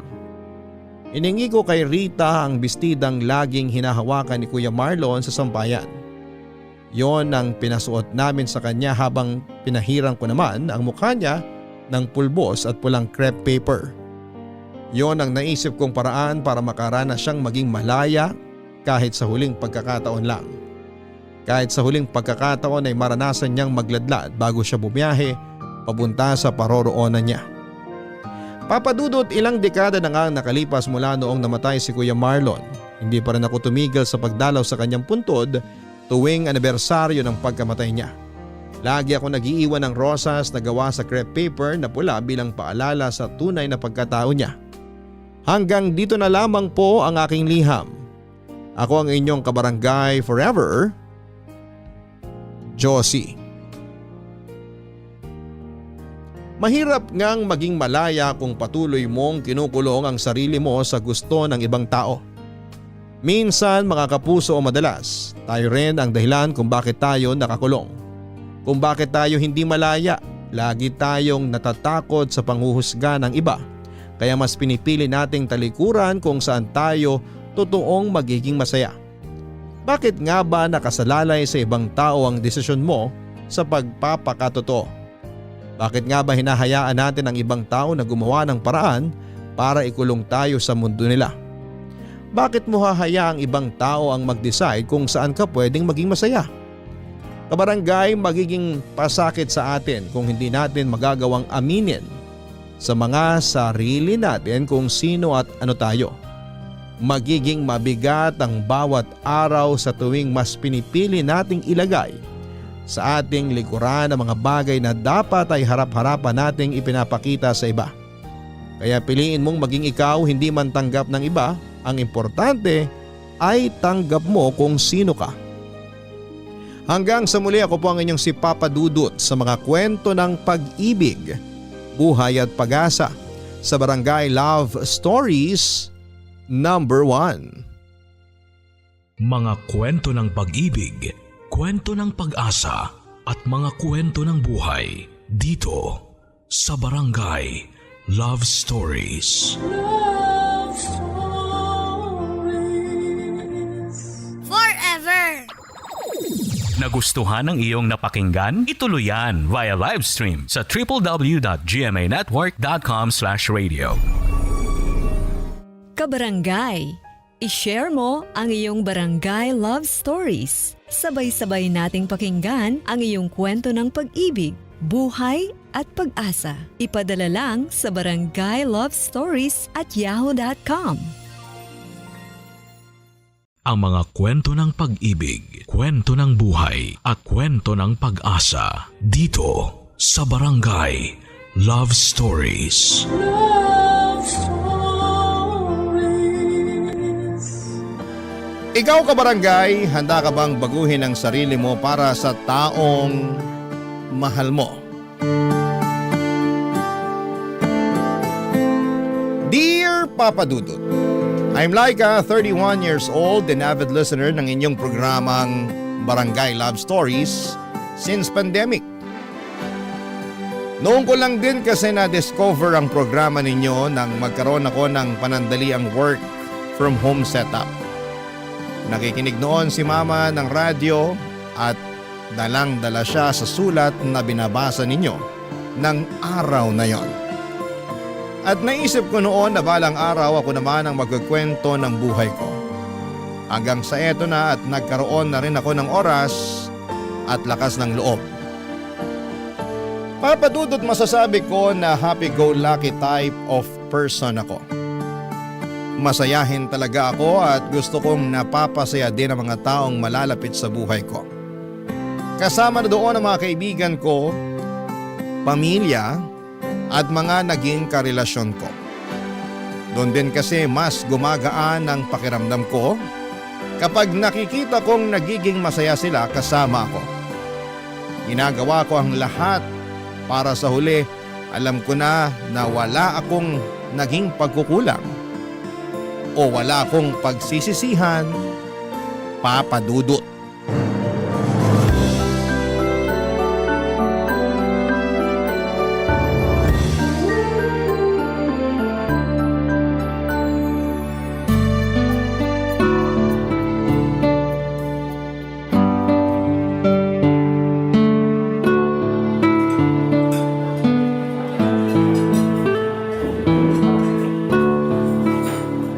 Late ka ngayon ah. Sorry, Denise. Galing kasi ako sa birthday celebration ng lola ng lab-lab ko. Kaya naman palang weird ang outfit mo ngayon, Laika. Uy, grabe ka naman. Hindi weird tong outfit ko, no? Anong hindi? Ang haba ng palda mo ngayon, lampas tuhod. Pati na yung manggas ng blouse mo, abot na hanggang siko mo. Tapos nakalugay pa yung mahabang buhok mo na alam kong hindi ka sanay kasi palagi kang naiinitan. Oo, hindi talaga ako sanay sa ganitong ayos. Kita mo na? Kaya alam ko na weird talaga yung outfit para sa'yo. Bakit ba kasi ganyan yung ayos mo ngayon? Kasi nga, galing ako sa birthday celebration ng lola ni Lablab. Di ba, medyo conservative yung family nila. Medyo o sobrang conservative? Halos kulang na lang magsuot ka ng long sleeve, stockings, gloves at face mask para matakpan yan lahat ng parte ng katawan mo. Denise, iba lang kasi talaga yung religion nila Lablab kaya naninibago tayo sa nakasanayan nila. Alam mo, wala namang problema sa akin yung outfit nila. Sabi mo nga, iba yung religion ng pamilya ng boyfriend mo kaya ibang paniniwala nila. At nirerespeto ko naman kung anong nakasanayan at kailangan nilang gawin. Ang hindi ko lang maintindihan, ikaw! Ako? Bakit ako? Kung bakit mo ginagawa yan? Ang alin? Yan! Yung pagbabago sa sarili mo, mula sa pananamit, pagsasalita hanggang pagkilos mo. Akala mo ba hindi ko napapansin lahat ng pagbabago mo mula na maging boyfriend mo siya? Yun kasing request sa akin ni Lablab eh. Lalo na para sa araw na to. Marami kasing mga kamag-anak niyang nandun sa birthday celebration ng lola niya. Okay, fine. Ano bang bago dun? Palagi mo namang binibigay o sinusunod yung mga request ng Lablab mo. Ayoko lang naman na ma-disappoint ko siya, lalo na yung family niya sa akin. Sa tingin mo ba natuwa naman sila sa'yo kanina? Feeling ko naman oo. Sana, oo. Kahit medyo sinasaway ako ni Lablab kanina kasi napapalakas yung tawa ko. Teka, pati pagtawa mo pinipigilan niya? Aba buti hindi ka nautot dun sa birthday na yon. Ano ba yung sinasabi mo, Denise? Hindi naman ako pinipigilan ni Lablab na tumawa. Sinabi lang niya na hinaan ko raw yung boses ko. Sa malakas ka naman tumawa, ano magagawa niya dun? Hindi nga kasi sanay yung mga kamag-anak o ka-churchmate nila sa maingay. Kaya ayun, Kahit nakakatawa yung joke ng pinsan niya, nagpipigil na lang akong tumawa para hindi sila mapatingin sa akin. Karamihan kasi sa kanila kapag tumatawa, wala kang maririnig na kahit anong boses o ingay. Grabe, sobrang weird talaga nun, Laika. Hindi sila weird. Yun lang talaga yung nakasanayan nila. At wag ka sanang maging kagaya nila kasi ayokong mawala ng maingay at makulit na friend. Hindi naman siguro ako aabot sa ganung point. Sana nga. Kasi ngayon pa lang, nakikita ko na yung malaking pagbabago mo dahil sa boyfriend mo. Papadudot sa second monthsary namin ng first boyfriend ko ay pinakilala niya kaagad ako sa mga magulang niya. Doon ko nalaman na galing pala siya sa religious and conservative family. Nakita ko na ang dami pa nilang santo sa bahay. Nang dumating nga ako doon para mag-dinner ay nakaslacks at polo shirt ang daddy niya. Ang mami niya naman na may mahabang buhok ay nakapalda ng mahaba at maluwag na blusa. Naka-miniskirt pa naman ako noon at tube na pang itaas pero may blazer na maong naman. Yun nga lang, nakita ko ang seryosong tingin ng mga magulang niya sa akin. Nang sumunod na buwan ay sinama ako ng boyfriend ko sa birthday celebration ng lola niya pero nag-request siya sa akin na sana raw ay mag-iba ko ng outfit. Bumili pa talaga ako ng lampas tuhod na palda at bulaklaking blusa para labang sa family gathering na yon. Hindi ako sanay sa ganong outfit kasi sa totoo lang ay nababadoyan ako pero para sa kanya ay sinuot ko. Ayun pala, ihiwalayan niya lang din ako sa bandang huli. Papadudot.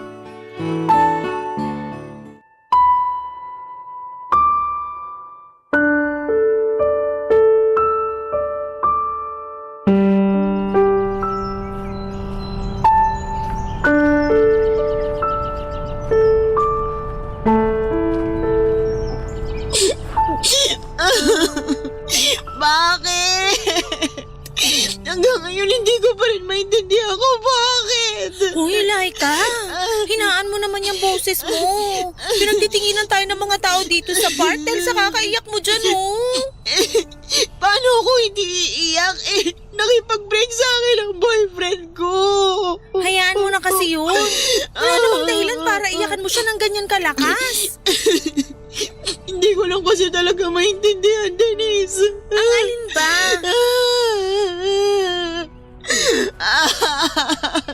Ang dahilan kung bakit siya nakipag-iwalay sa akin.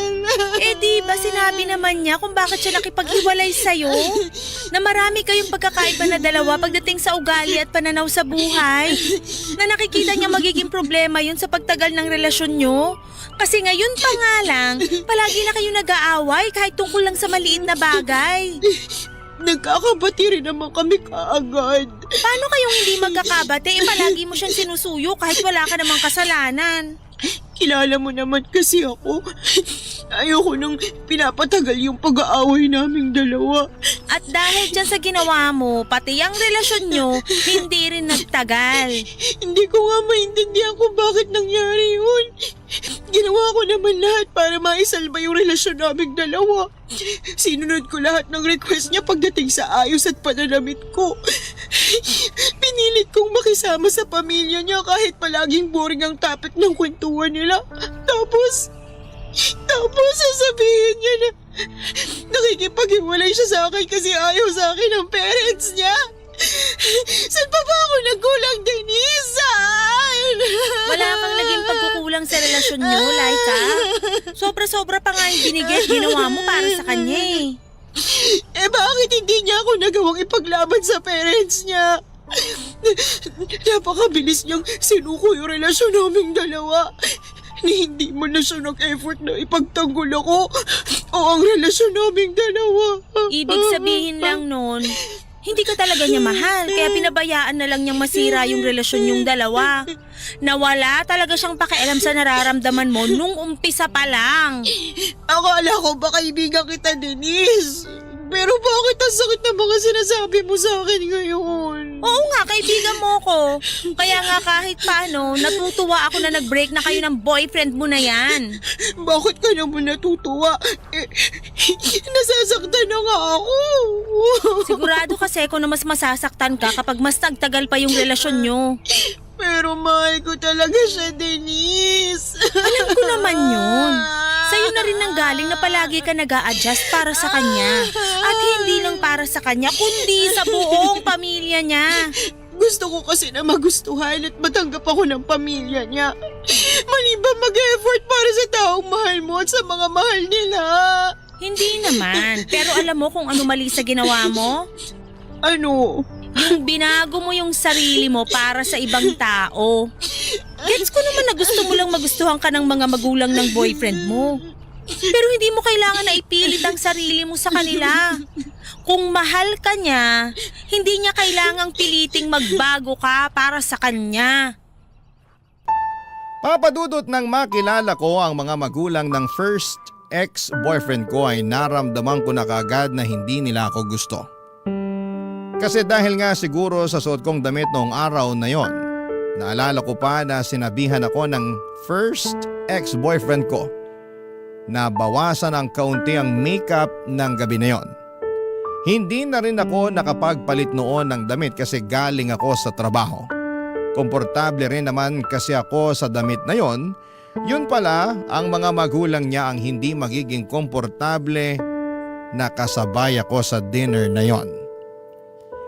Sa birthday celebration naman ng lola na pinuntahan ko noon kung saan ay madaming kamag-anak at ka-churchmate nila ang dumating ay sobrang na-bore talaga ako lalo na sa topic ng mga usapan. Siguro hindi lang ako religious sa tao kasi puro tungkol sa pangsimbahan ang usapan nila. May isang beses pa na may pinsan yung ex-boyfriend ko na nag-joke at napalakas ang tawa ko. Nakuha ko ang atensyon nila dahil sabay-sabay silang napatingin sa akin halos lahat. Kaya naman ang sumunod na family gathering nila na pinuntahan ko ay sinigurado kong may alam na ako tungkol sa religion nila. At pinigilan ko ang sarili ko na maging maingay o makulit ng araw na yon. Papadudot. Barangay Love Stories. Barangay Love Stories. Papadudot, aaminin ko na noong umpisa ay nahirapan ako na mag-move on mula sa first ex-boyfriend ko. Ganon naman talaga kapag first heartbreak. Hindi ba? Mahirap maka-move on sa umpisa. Pero dahil ramdam ko na ayaw na talaga niya sa akin, pati na ang buong pamilya niya sa kabila ng effort na ginawa ko para sa kanila ay tinanggap ko na lamang na wala na siya sa buhay ko. Ayoko rin naman kasi na ipilit at ipagsiksika ng sarili ko sa mga tao na ayaw sa akin at hindi ako tanggap.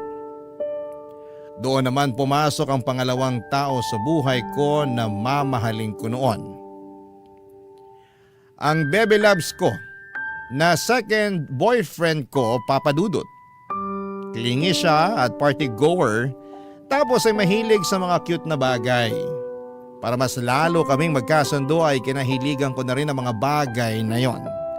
Mula sa pagsama sa kanya sa mga bar kahit na hindi naman ako umiinom ng alak o party goer hanggang sa patina ang mga cute na bagay na gusto niyang sinusuot namin noon. Papadudot.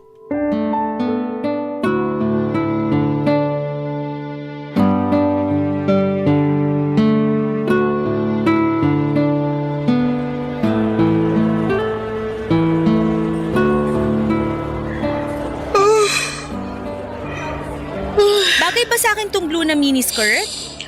Bagay naman, Denise. Ito kayang mas mahaba na skirt. Bagay din naman. Anong mas okay sa akin dito sa dalawang hawak ko na palda? Kahit ano, bagay naman sa'yo.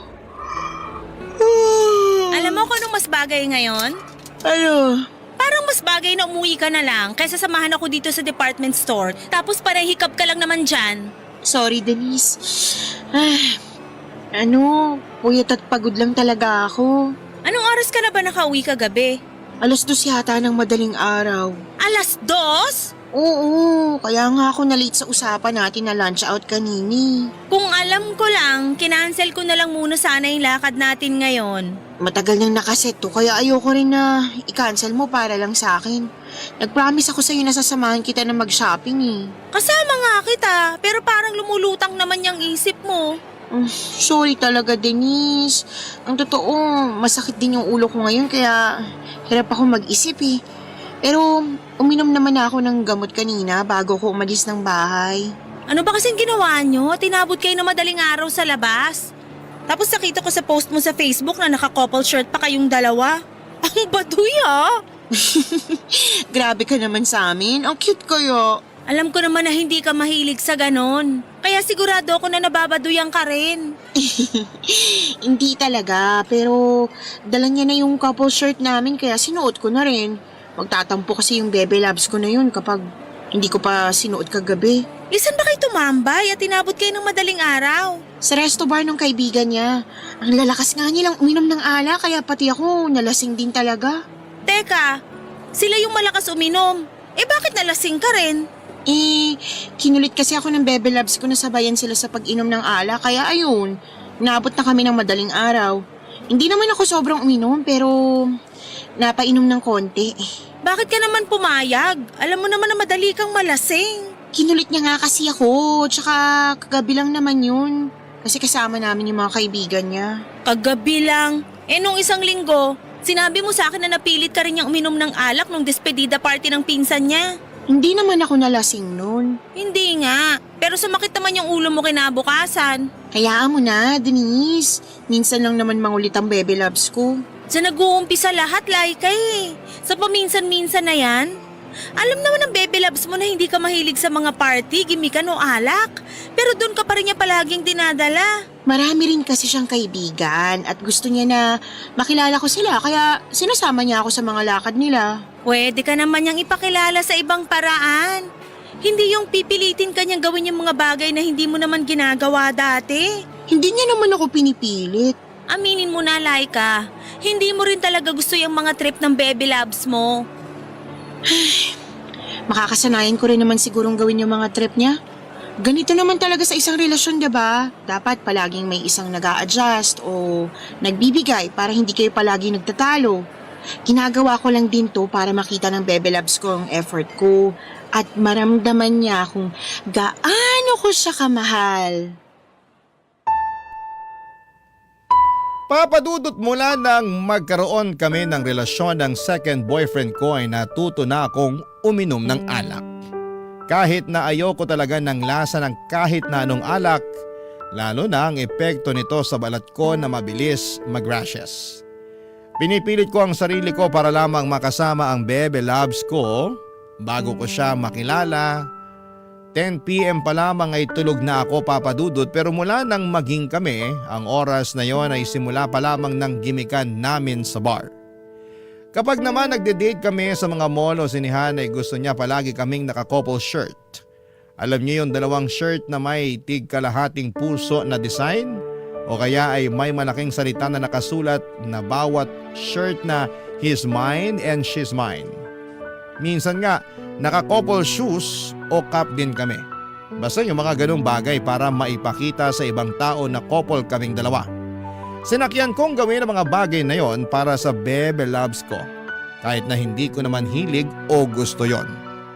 Ang hindi ko alam ay lolokohin niya lang din pala ako. Papadudot.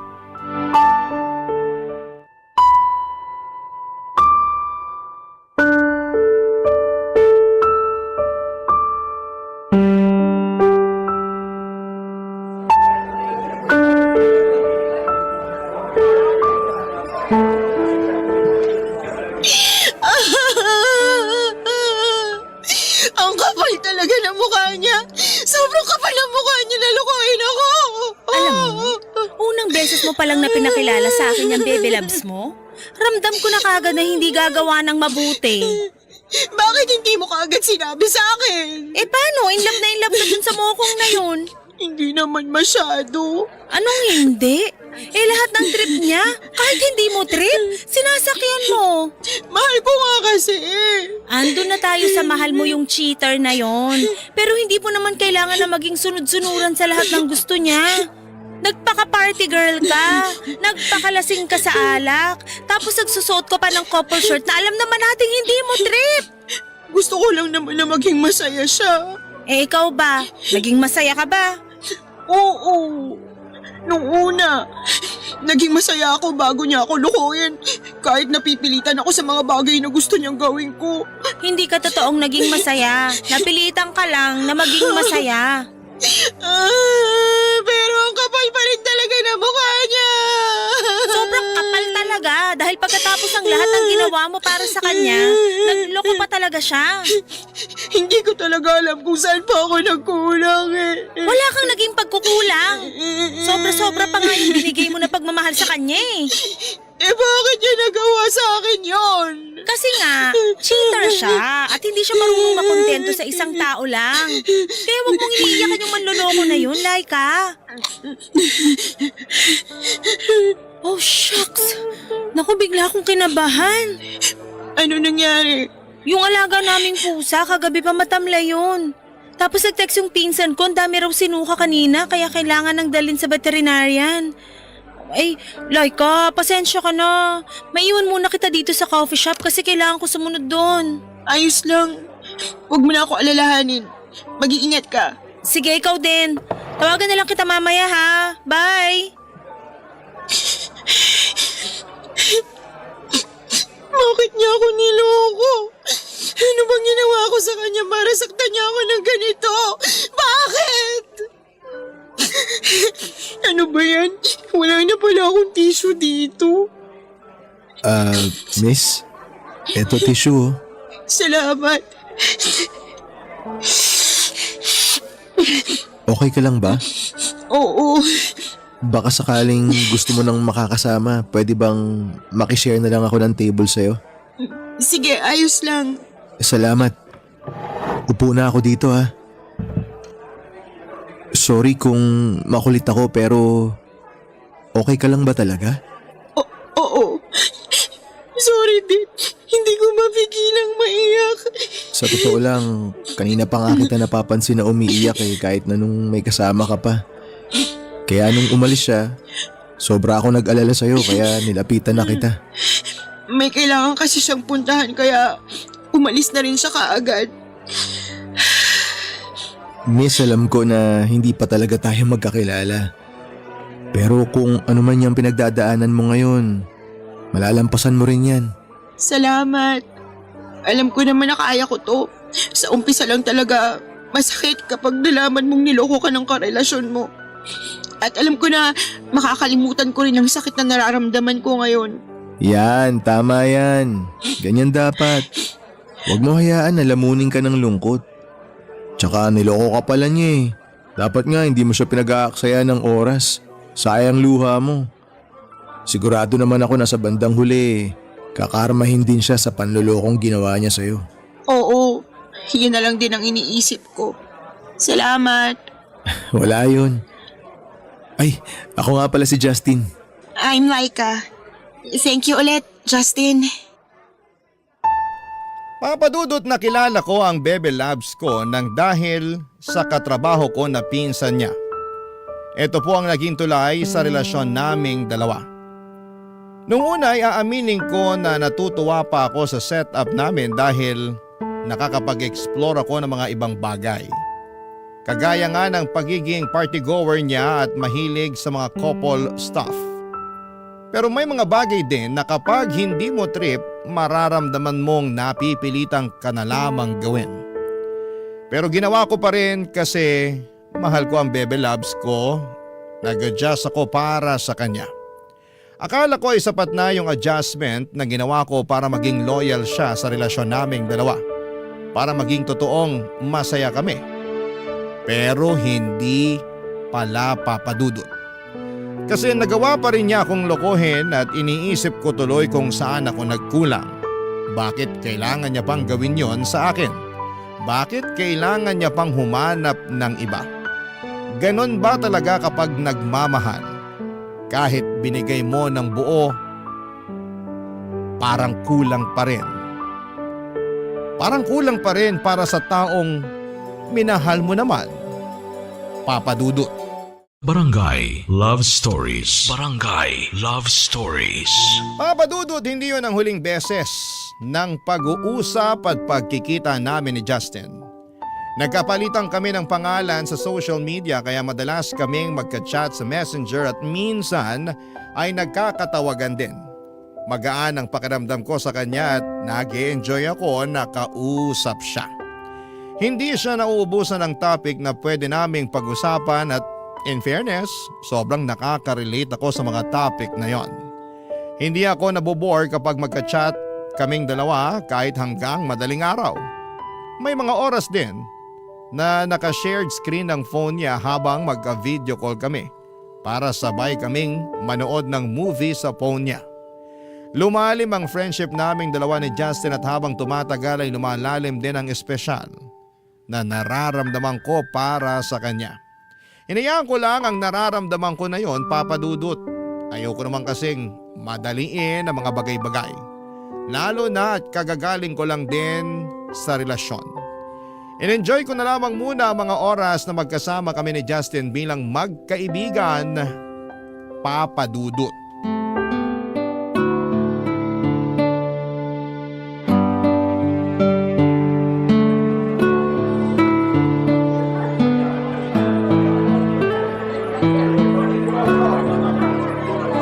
Laika, sorry. Ngayon lang ako dumating. Okay lang, kasi na-traffic din kami kanina ni Justin papunta dito sa coffee shop. Grabe nga yung traffic, no? Sobrang lala. May banggaan naman kasi doon malapit sa may huling stoplight bago makarating dito. Talaga? Oo, Hindi ko napansin yun. nadaanan namin kanina. Isang truck tsaka 2 kotse yung nagkabanggaan. Grabe nga yung nasa gitnang kotse na naipit ng 2 sasakyan. Wasak na wasak talaga. Kawawa naman yung mga nakasakay doon. Ay, sobra. Hindi ko na nga matingnan yung mga nakasakay doon nung makita ko kung gaano kawasak yung kotse. Ay, araw-araw talaga may aksidente nangyayari sa kalsada. Anong araw-araw? Oras-oras ka mo. Sinabi mo pa. Kahit saang lugar dito at kahit gaano ka kaingat mag-drive, maaksidente ka pa rin kasi maraming irresponsableng driver na nagkalat. Yan ang palaging sinasabi ko kay Justin, lalo na kapag nagdadrive siya ng madaling araw. Wala nga masyadong traffic, pero mas maraming irresponsableng driver. Kagaya na lang ng mga nakainom ng alak, yung mga galing sa gimikan. Wala na talagang masyadong safe na kalsada dito sa atin. Ay, but anyway, nasa na nga pala yung boyfriend mo? Sino tinutukoy mo? Wala naman akong boyfriend. Sus, kunwari pa to. Sino ba? Di si Justin. Magkaibigan lang kami ni Justin. We, hindi nga. Oo nga. Close lang talaga kaming dalawa. Yun, magkasama na pala kayong dalawa. Parang ako pinag-uusapan nyo Narinig ko pangalan ko Hinahanap ka lang nitong si Denise. Late ka ngayon, Denise Hindi ako sanay. Super traffic Ikaw naman di ka pa nasanay. Sobrang traffic naman talaga dito sa atin. Ay, Laika, nga pala. Bale, hindi raw available yung soy milk nila kaya full cream milk na lang yung pinalagay ko sa brewed coffee mo. Ha? Naku, nagda-diet ako. Kaya gusto ko sana ng soya milk o wala na lang milk sa kape ko. Pero, sige okay lang. Ngayon lang naman ulit ako magpo-full cream milk Sige, ganito na lang. Magre-request ako sa barista na wag nang lagyan ng gatas yung kape mo para sigurado. Wag na. Kasi ayos lang naman sa akin. Baka ginagawa na rin nila yung kape ko. Okay lang. Magbabayad na lang ulit ako kung sakaling nagawa na nila. Uy, hindi mo na kailangan gawin yun. Sandali, balik lang ako dun sa barista para maka-order ako ng bagong kape mo kung sakali. Maiwan ko muna kayo Pero, ang kulit talaga ni Justin. Ayaw magpapigil. Grabe, hindi mo pa boyfriend yan pero sobrang asikaso na sa'yo. Ang kulit nga Hayaan mo na kasi siya. Nag-request ka naman kanina na soy milk ang ilagay sa kape mo, di ba? Oo. Yun naman pala Kaya dapat hayaan mo siya na ibigay yung request mo. Hindi naman niya kasalanan kung nagkamali siya ng in-order na kape sa akin. Pero hindi ibig sabihin nun mag-a-adjust ka sa maliit na pagkakamali niya. Paminsan-minsan isipin mo rin sarili mo o yung personal na bagay na gusto mo. Sabi ko naman sa'yo, di ba? Hindi pwedeng palagi na lang mag-a-adjust ka para sa ibang tao. Papadudot nag-iwan ng marka sa isipan ko ang sinabing yon ng kaibigan kong si Denise. Naisip ko na tama naman kasi siya sa mga sinabi niya tungkol sa mga past relationship ko na palaging ako na lamang ang nag-a-adjust para sa kanila. Kagaya ng nasabi ko kanina, ganon kasi talaga ako. Gusto ko na nang napapasaya ang mga espesyal na tao para sa akin. Kaya ginagawa ko ang lahat para sa kanila. Para maramdaman nila na parte ako ng buhay nila. Pero dahil sa ginagawa ko na yon ay nakakalimutan ko naman ang sarili ko. Mas lalo ring lumalim ang pagkakaibigan namin ni Justin noon. Hanggang sa pareho naming naramdaman at tuluyan ng nahuhulog ang loob namin sa isa't isa. Pero ang hindi namin minadali ang mga nararamdaman namin yon. Nang niligawan niya ako ay umabot pa ng ilang buwan bago ko siya sinagot. At isa yon sa mga desisyon ko na kailanman ay hindi ko pinagsisihan sa buhay ko, Papa Dudut.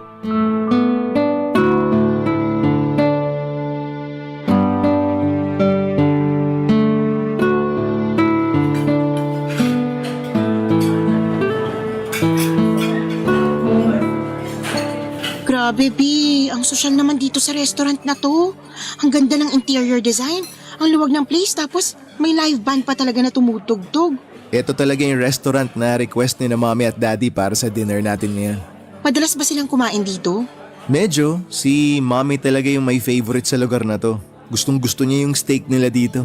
Ang mahal nga ng mga presyo ng pagkain sa menu nila dito, B. Nalula ka agad ako sa presyo nung tingnan ko saglit kanina yung menu nila. Sulit naman lahat ng mga pagkain nila dito kahit medyo mahal. Kaya nga binabalik-balikan ng parents ko. Binabalik-balikan nila kahit ganun kataas ang presyo ng mga pagkain. Tulad nga ng sabi ko kanina, favorite kasi talaga ni mami tong restaurant na to.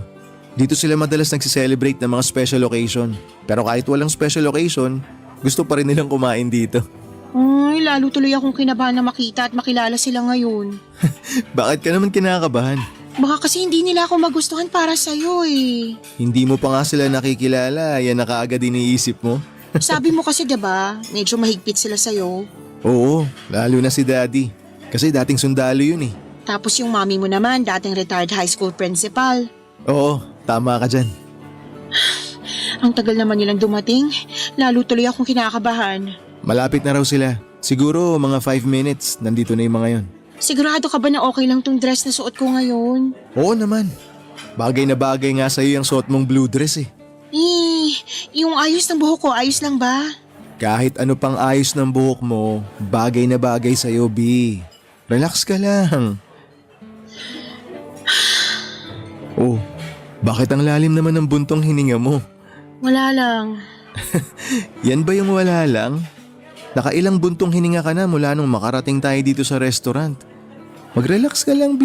Kalma ka lang. Sorry, kinakabahan lang kasi talaga ako. Huwag kang kabahan. Sabi ko naman sa'yo, mabait ang parents ko.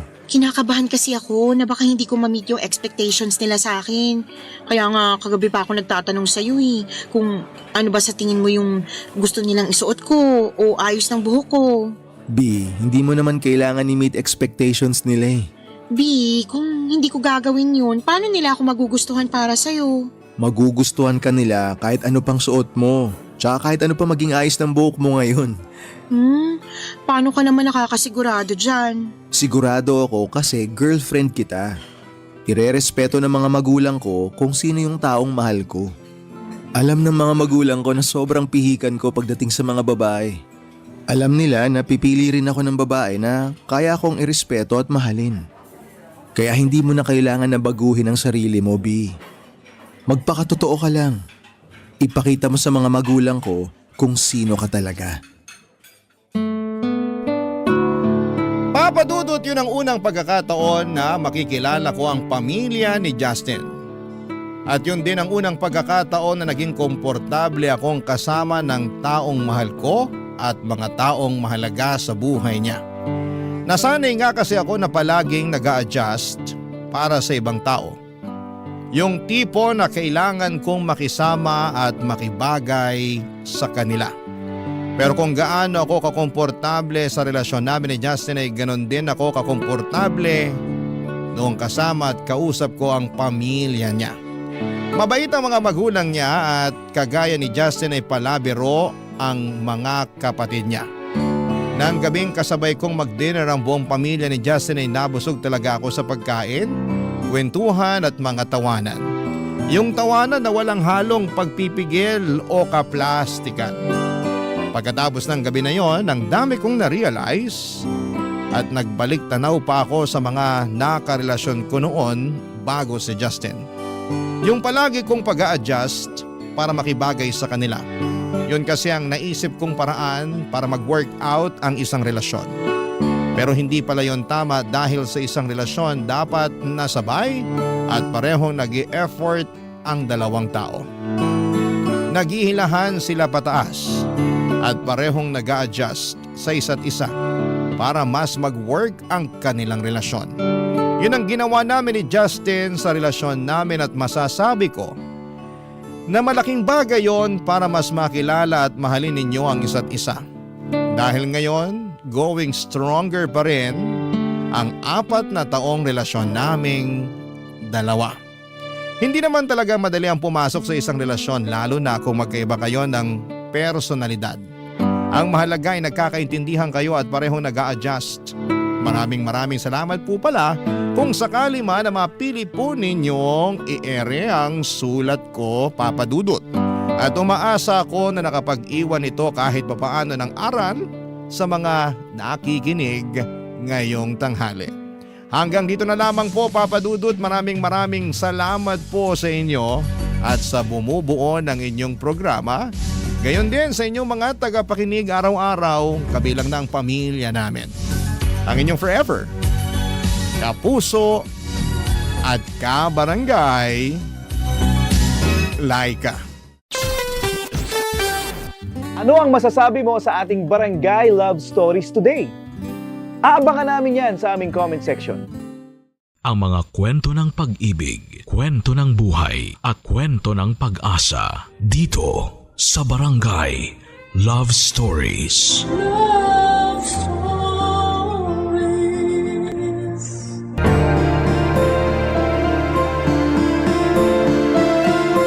Walang magandang maidudulot ang pagiging padalos-dalos. Kaya nga kung kaya nating huminahon ay gawin natin at huwag magpadala ng basta-basta sa ating damdamin. Ikaw, kabarangay, marunong ka bang kumalma? Dear Papa Dudut, magandang tanghali sa inyo at sa mga kabarangay natin na kagaya kong mahilig ding makinig ng Barangay Love Stories. Sumulat ako sa inyong istasyon para ibahagi ang kakaibang karanasan ko sa buhay. Sana po, Papa Dudut, sa dulo ng aking kwento ay mapayuhan ninyo ako kung ano ang dapat kong gawin sa sitwasyong kinakaharap ko. Pero bago tayo pumunta doon ay magpapakilala muna ako. Ako nga pala si Gab, 33 years old at isang tricycle driver dito sa barangay namin sa Navotas. Masipag naman ako kung tatanungin ninyo ako. Wala ring bisyo, siguro'y umiinom lang paminsan-minsan. Pero hindi ko po yun prioridad. Good boy na maangas ang atake ko. Pero wala naman akong inaagrabyadong tao. May maliit kaming inuupahan sa lugar namin at kasama ko doon ang airpot ko. Kaya lang namatay na siya noong 2023 dahil sa atake sa puso. Sakto, sawi rin ako noon sa pag-ibig dahil naghiwalay kami ng 5 taon kong kinakasama. Wala kaming anak kaya double dead, ika nga. Doble yung sakit, doble yung kirot. Pero pinilit ko pa ring umusad at noong taon ding yon ng 2023 ay may nakilala akong babae na tawagin na lang natin sa pangalang Regine. Nagkagustuhan kami at hindi nagtagal ay nagsama na sa iisang bubong, Papa Dudut.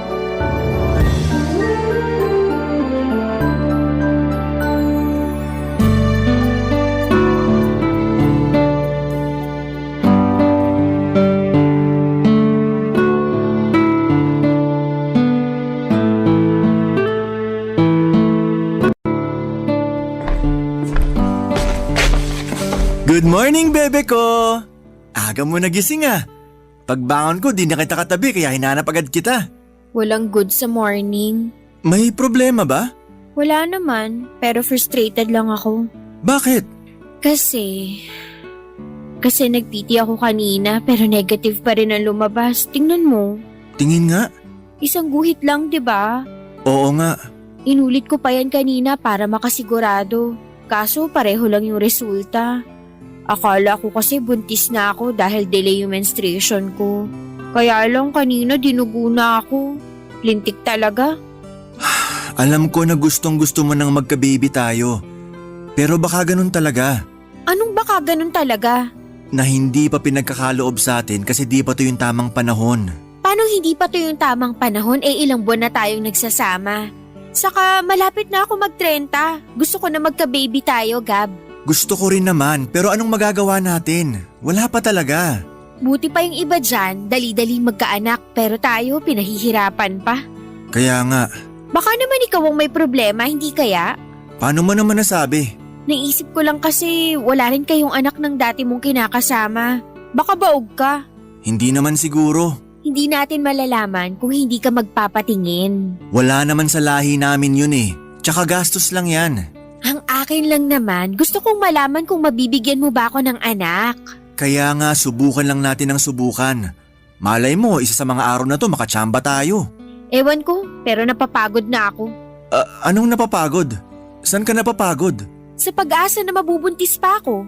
Hindi lang naman ikaw ang gustong magka-baby dito. Ako rin naman. Matagal ko ng pangarap yun, di ba? Sa katunayan, inggit na rin ako sa mga kasamahan ko sa Toda na may mga anak.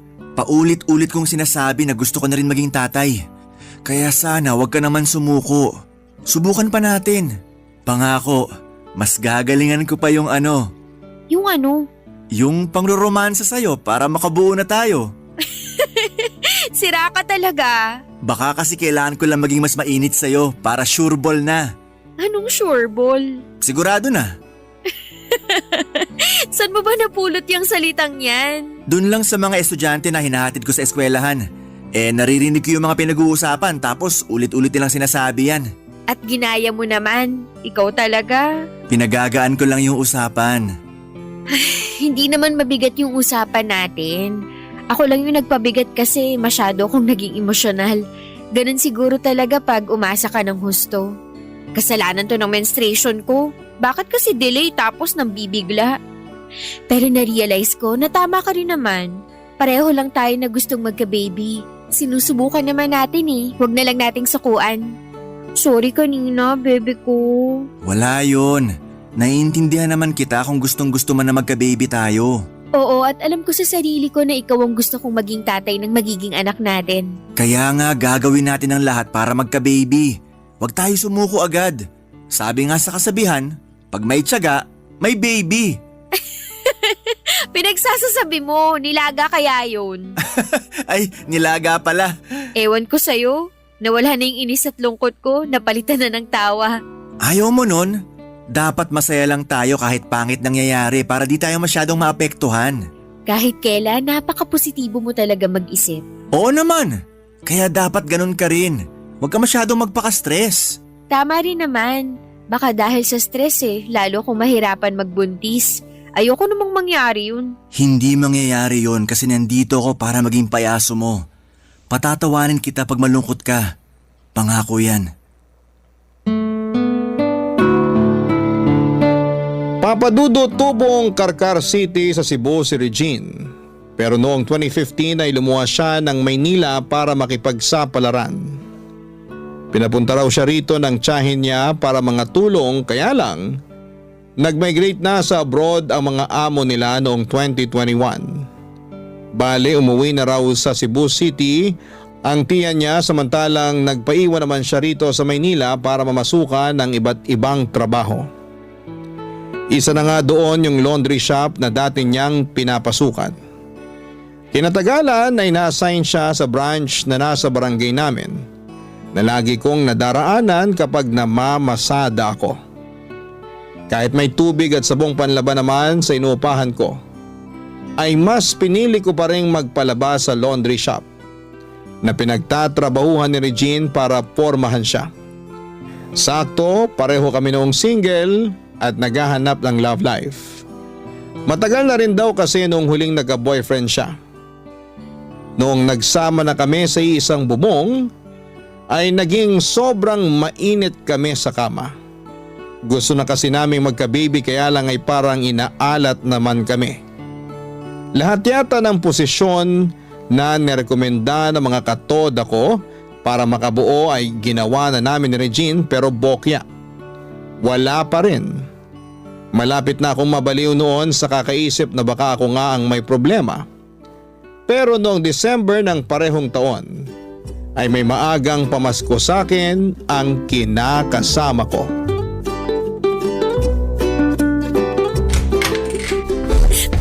Bebe ko, gising! Dali, gumising ka dyan! Ha? May sunog? Saan ang sunog? Anong sunog?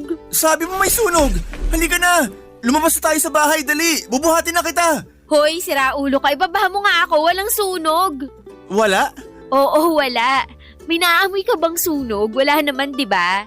Wala ring maingay dyan sa labas. Ikaw lang. Grabe ka naman sa ako lang yung maingay. Grabe talaga ako. Sa totoo lang naman. Saka sabi ko, ibaba mo ko. Ay, sorry. Ayan na. Baba na. Bakit mo ba kasi ako binuhat?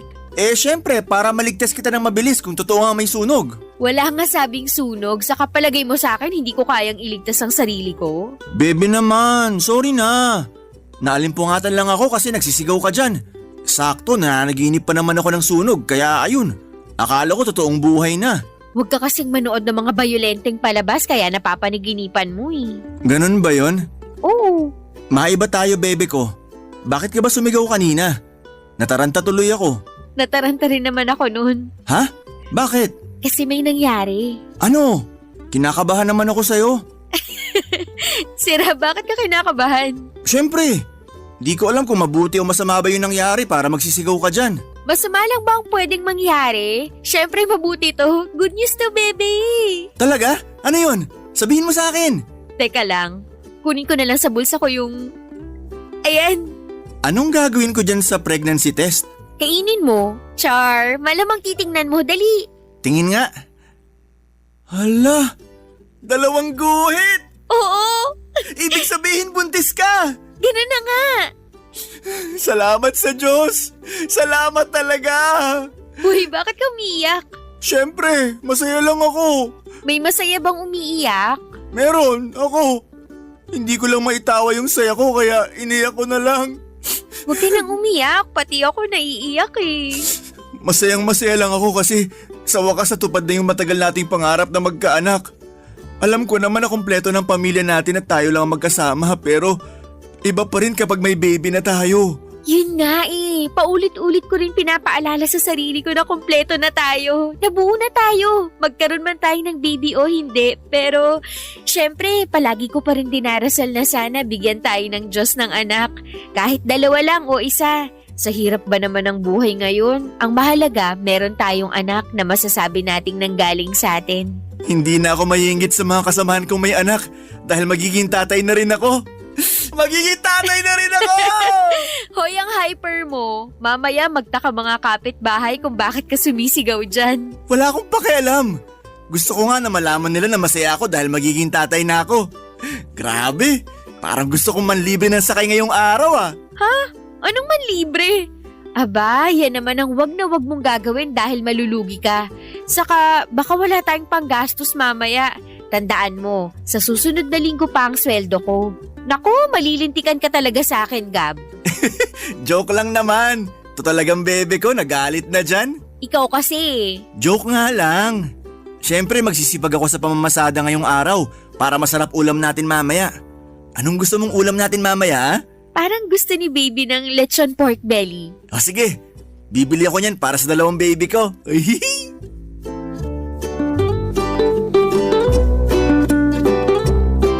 Papadudot, hindi ako pinanganak na mayaman. Mangingisda lamang ang erpat ko nung nabubuhay pa at nagtitinda lang ng isda sa palengke ang ermat ko. 4 kaming magkakapatid na lalaki at bunso ako. Pero nung nagkahiwalay ang mga magulang namin ay ako ang bukod tanging sumama sa tatay ko. Makitatay na kasi ako bata pa lamang. Kung tatanungin ninyo kung may komunikasyon pa ako sa nanay at mga kapatid ko ay meron pa naman. Kaya nga noong namatay ang airpod ko, pakiramdam ko ay lumiit ang mundo ko. Lalo kong ginustong magkaanak para may makasama naman ako sa buhay ko. Kaso'y naghiwalay naman kami ng dati kong ka-live-in partner. Kaya nga sobrang saya ko noong nabuntis ko na si Regine. Naigo pa nga ang nanalo sa loto dahil magkakaanak na kami. Oo, hindi ako mayaman pero masipag at masikap naman akong tao. Alam ko na makakaya kong itaguyod ang lumalaking pamilya namin ni Regine. Malaki ang pasasalamat ko sa kanya dahil ginawa niya akong tatay. Simula noon ay lagi na kaming excited ng kinakasama ko sa pagdating ng magiging anak namin, Papa Dudut. Barangay Love Stories. Barangay Love Stories.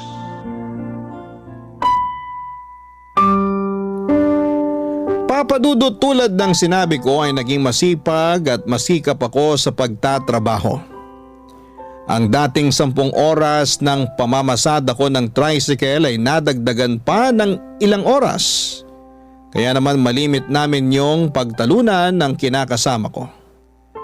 Noong nasa 2 buwan na kasi ang tiyan niya, ay pinatigil ko na siya sa pagtatrabaho dahil dinugo siya noon at kapwa kami natakot para sa magiging anak namin.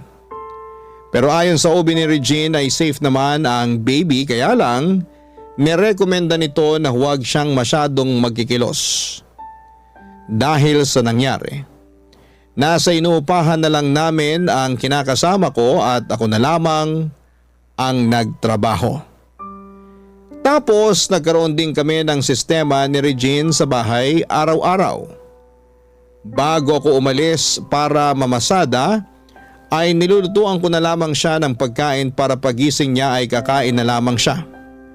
Umuwi rin ako bago magtanghalian na may bitbit na kanin at ulam para sabay na kaming kumain at makumusta ko siya.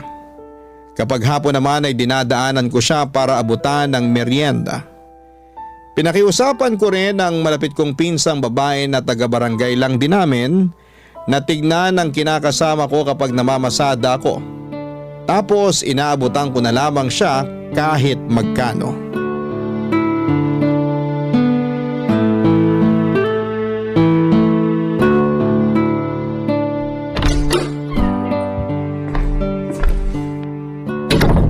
Andito na ako!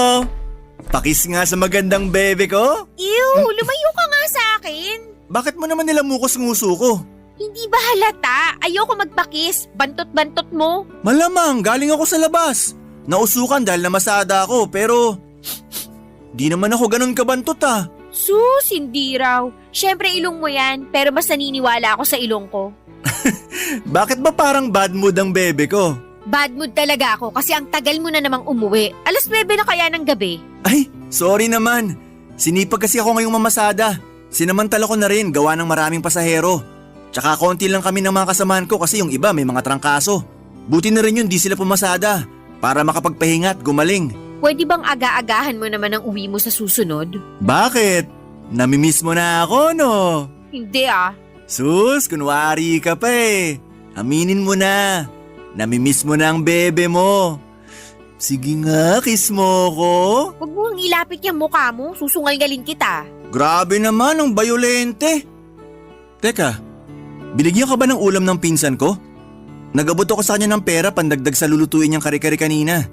Sabi ko paborito mo yon tapos bigyan na lang tayo. Ay oo, binigyan niya ako kaso naubos ko na. Hindi na kita natirahan, bebe ko. Okay lang yon. Busog na rin naman ako kasi kumain na ako kanina. Talaga? Anong kinain mo at saan ka kumain? Sa palengke. Dumaan ako doon para bumili ng matagal mo ng request na pagkain. Kumain na rin ako doon ng lomi. Na-miss ko eh. Kunin ko lang yung pasulubong ko sa... Ay nako, naiwan ko pala sa tricycle. Teka, labasin ko lang bago pa kainin ng aso. Sige, sige. Tagal pa ba? Teka lang, andito na. Charan! Pasalubong ko sa'yo, bebe ko. Hala, empanada! Oo, di ba ulit-ulit mo sinabi na gusto mo niyan? Kaso walang nagtitinda niyan sa barangay natin, kaya dumayo pa ako sa may palengke. Buti na lang, meron nagtitinda doon malapit sa lumihan na madalas namin kinakainan ni tatay nung nabubuhay pa siya. Ganun ba? Buti nakahanap ka. Excited na akong kainin to. Teka, ayoko na pala kumain nito. Ha? Bakit naman? Hindi na sariwa baho rin. Paanong di na sariwa kaluluto lang yan? Tsaka di yan mabaho ha?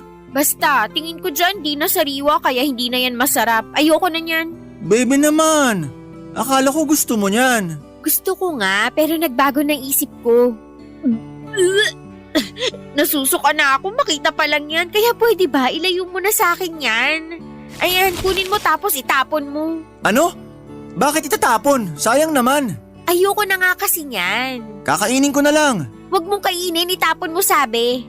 Turo sa akin ng airpot ko, wag magsayang ng pagkain. Patay na airpot mo kaya kasama na rin niyang nailibing yung mga tinuro niya sa'yo. Uy, sobra ka naman. Sobra na akong sobra pero pag hindi mo yan tinapon, dun ka sa tricycle mo matutulog. Ha?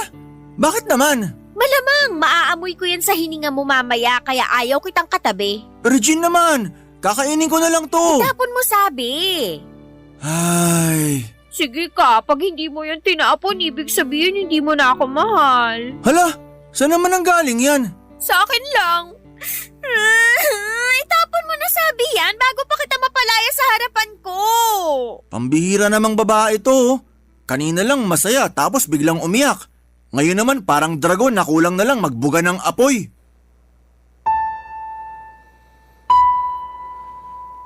Papadudot, pagod na pagod ako noon sa pamamasada nang makatanggap ako ng text message mula kay Regine na pasalubungan ko raw siya ng empanada. Nung nakaraang araw pa niya kasi gustong kumain noon. Pinaglilihian daw niya. Pero laking dismay ako nang hindi niya nagustuhan ang bitbit ko. Nang hinayang lamang ako dahil pagkain yon. At hinanap ko pa talaga yung kaisa-isang alam ko na nagtitinda noon sa palengke. Nakipagtalo pa nga ako sa tendera kasi gusto ko ay sariwa yung palaman dahil si Regine ang kakain para lang insultuhin niya at hindi siya natuwa noong ibinigay ko na sa kanya. Sa totoo lang, hindi yun ang una at huling insidente na pumalya ako sa mga pagkaing pinaglilihian ng kinakasama ko. Ewan ko ba naman sa panlasa niya pero sinusunod ko naman kung ano ang hilingin niya sa abot ng perang meron ako. Pero habang tumatagal ang paglilihi niya, ay mas nagiging komplikado ang mga pagkain na gusto niyang kainin. Aminado akong naaburido na ako kay Regine pero pinipigilan ko lang ang sarili ko na mapikon dahil grabing magtampo ang buntis. Buti na lamang to the rescue ang katoda at kumpare kong si Ben para payuhan ako.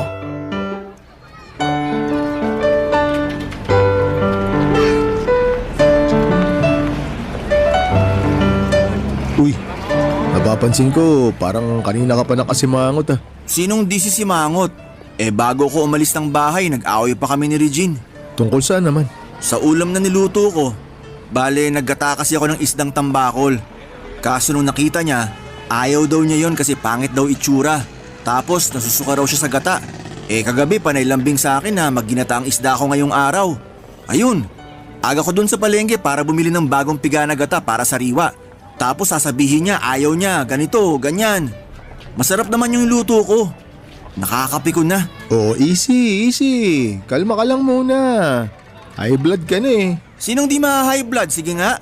Dati naman kumakain siya kahit na anong lutuin ko. Pero ngayon parang palala ng palala yung paglilihi niya. Sumesela na siya sa pagkain. Tapos ang sakit niya pa magsalita. Ikaw na rin naman ang may sabi, naglilihi kinakasama mo. Mahirap kaya maglihi. Sabi nga nila mahirap. Pero ganun ba yon? Anong ganun ba yon? Na sobrang hirap pagdating kay Regine. Paano mo nasabi? Nung isang araw nagsabi siya na gusto niya ng suman. Kaya binilan ko. Kaso tinanong saan ko raw binili. Sabi ko sa palengke. Aba, tinapon sa mukha ko. Grabe naman yun. Sinabi mo pa. Ba't daw niya tinapon? Ayaw niya? Oo, ayaw niya. Kasi gusto niya dapat galing sa Antipolo yung suman. Kaya ginawa ko, binilikan namin yung pinagbilhan ko para itanong saan niya binili yung tinda niyang suman. Kaya lang sabi niya sa kaintaraw, nalintikan na. Pagkarinig ni Regine, biglang pumalahaw ng iyak at nagdadabog pa uwi. Tapos inutusan akong pumunta sa Antipolo para bumili ng suman dahil mas gusto niya raw yung galing dun. Pabasbasan ko na rin daw ng holy water sa simbahan ng Antipolo para mabiyaya raw yung pagkain. Seryoso ba yan? Seryoso nga. O anong ginawa mo? Pumunta ka nga ng Antipolo? Siyempre hindi. Para lang sa suman mag-aaksaya ako ng pamasahe. Kaso ayun nga, bad trip sa akin si Regine buong araw. Hindi raw siya kakain maghapon kaya nagmakaawa pa ako na wag siyang magpagutom. Kaya lang ang tigas ng bunbunan. Kaya wala na akong nagawa kundi umakyat sa Antipolo para lang bumili ng suman na pinabibili niya. Ayun, sobrang saya pag uwi ko. Ang lapad na ng ngiti na akala mo nanalo sa loto. Ganyan naman talaga yung mga naglilihi, lalo na pag nakain na nila yung pinaglilihian nila. Hanggang kailan ba naglilihi ang mga buntis? Yung misis mo ba naglihi rin? Oo naman, syempre. Pero saglit lang. Doon sa panganay hanggang pangatlo namin, siguro mga 3 buwan. Pero doon sa bunso, inaabot ng 6 na buwan yung paglilihi niya. Ibig sabihin, ganon katagal ko rin titiisin yung paglilihi ni Regine? Pero depende naman sa buntis yun. Kasi yung ate ko, nung pinagbuntis niya yung kambal niya, 9 na buwan siyang naglihi. Kaya grabe rin yung paghihirap ng bayaw ko kasi kakaiba yung trip ng ate ko na kainin. Isipin mo gusto ng spaghetti. Pero dapat luto daw ng tatay namin. Matagal nang patay si tatay. Tapos isang beses gustong kumain ng chicken pastil. Kaso dapat daw gawa ng mga kapatid nating Muslim sa Quiapo. Kasi mas masarap daw. Taga Bicol sila. Anong nangyari? Pumunta ba sila sa Quiapo? Siyempre hindi. Ba't pupunta ng Quiapo? Kaya 1 linggo rin di kinibo ng ate ko yung bayaw ko dahil masama ang loob. Pero lumipas din naman yun kasi nagkaroon na siya ng bagong pinaglihian. Alam mo kung ano? Ano? Fried itik. Pero dapat sa Angono raw galing. Ano ba yan? Napakalayo naman ng mga pagkain na gustong kainin. Naisip ko nga, baka naaaburido lang ate ko sa bahay nila kaya gustong gumala. Hindi lang babaeng nahihirapan pagbuntis at naglihi. Kawawa rin mga asawa at kinakasama nila. Oo, may punto ka, pero payo ko sa'yo pre tiyagain mo na lang yan. Total baby nyo rin naman ni Regine yung pinagbubuntis niya Tsaka 9 na buwan lang naman yan Kapag naipanganak na yung baby nyo tapos karga-karga mo na sa unang pagkakataon, sinasabi ko sa'yo pre, mapapawi lahat ng pagod mo sa mga binigay mong sakripisyo sa paglilihi ni Regine.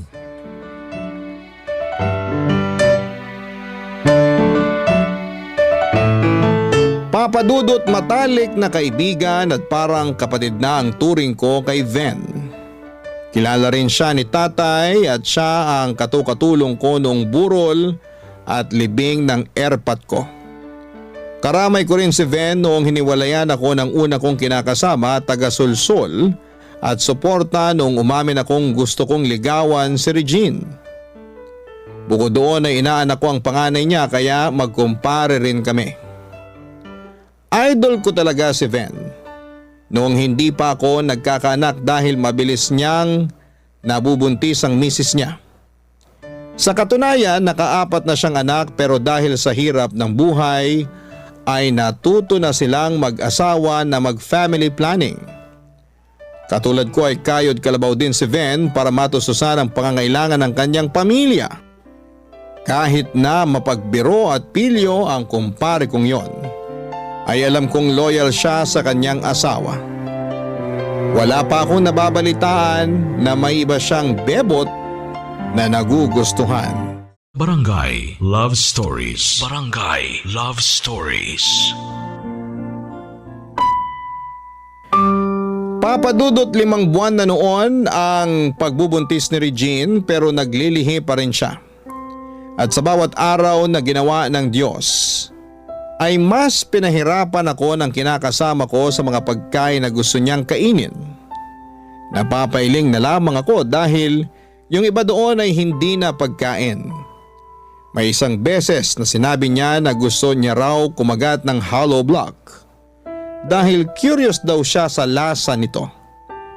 May isang beses naman na inutusan niya akong humingi ng ginamit na chalk sa eskwelahan para durugin dahil gusto raw niyang inumin. Siyempre hindi ako pumayag dahil baka mapaano siya kaya inaway niya ako at pinagsalitaan ng masasakit. Tulad ng walang kwentang kinakasama at kung ano-ano pa. Sa totoo lang ay dumating na ako sa punto ng buhay ko na parang mababaliw na ako. Napatanong na lamang ako sa sarili ko kung ganon ba talaga pagbuntis. Base naman sa kwento ng iba kong kasamahan sa Toda, naglihi rin naman daw ang mga misis nila. Pero hindi naman masyadong kakaiba ang mga pagkain na gusto nilang kainin. Hindi tulad ni Regine na talagang masakit sa ulo. Umabot pa nga sa punto na ayaw na niyang kumain dahil sa tampon niya sa akin. Na hindi ko na raw maibigay ang pinaglilihian niya. Siyempre nag-aalala naman ako. Dahil baka mapano siya at ang baby namin na nasa sinapupunan niya.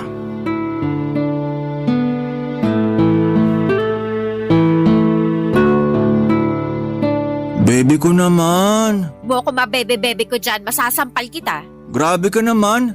Sasampalin mo pa ako pinagluto na nga kita ng pagkain gusto mo. Ha? Anong niluto mo? Ano pa ba? Di adobong paa ng manok. Pinalambot ko pa yung mga paa ng husto para hindi ka na mahirapan ngumuya. Ayoko niyan. Regine naman. Hindi na nga ako namasada ngayong umaga para lang magluto niyan tapos sasabihin mo ayaw mo? Uy, bakit parang kasalanan ko pa? Sana namasada ka na lang kaysa sumbatan mo ko ng ganyan. Hindi naman kita sinusumbatan. Ang akin lang pinaghirapan kong lutuin yung ulam natin. Tsaka ilang araw ka rin nagsasabi sa akin na mag-adobo ko ng paa ng manok. Tapos ngayon na nandyan na ayaw mo naman bigla kainin? Hirap kasi sa'yo, pinalilipas mo pa ng ilang araw bago mo gawin. Dapat kung kailan ko sabihin, dun mo na agad lutuin. Pwede ba yun? Kung magsabi ka patulog na tayo kaya matik kinabukasan na yun. Basta, ayoko nang niluto mo. May iba na akong gustong Opo. kainin. Ano na naman yan? Teka lang, iniisip ko pa, masyado ka namang atat. Knock.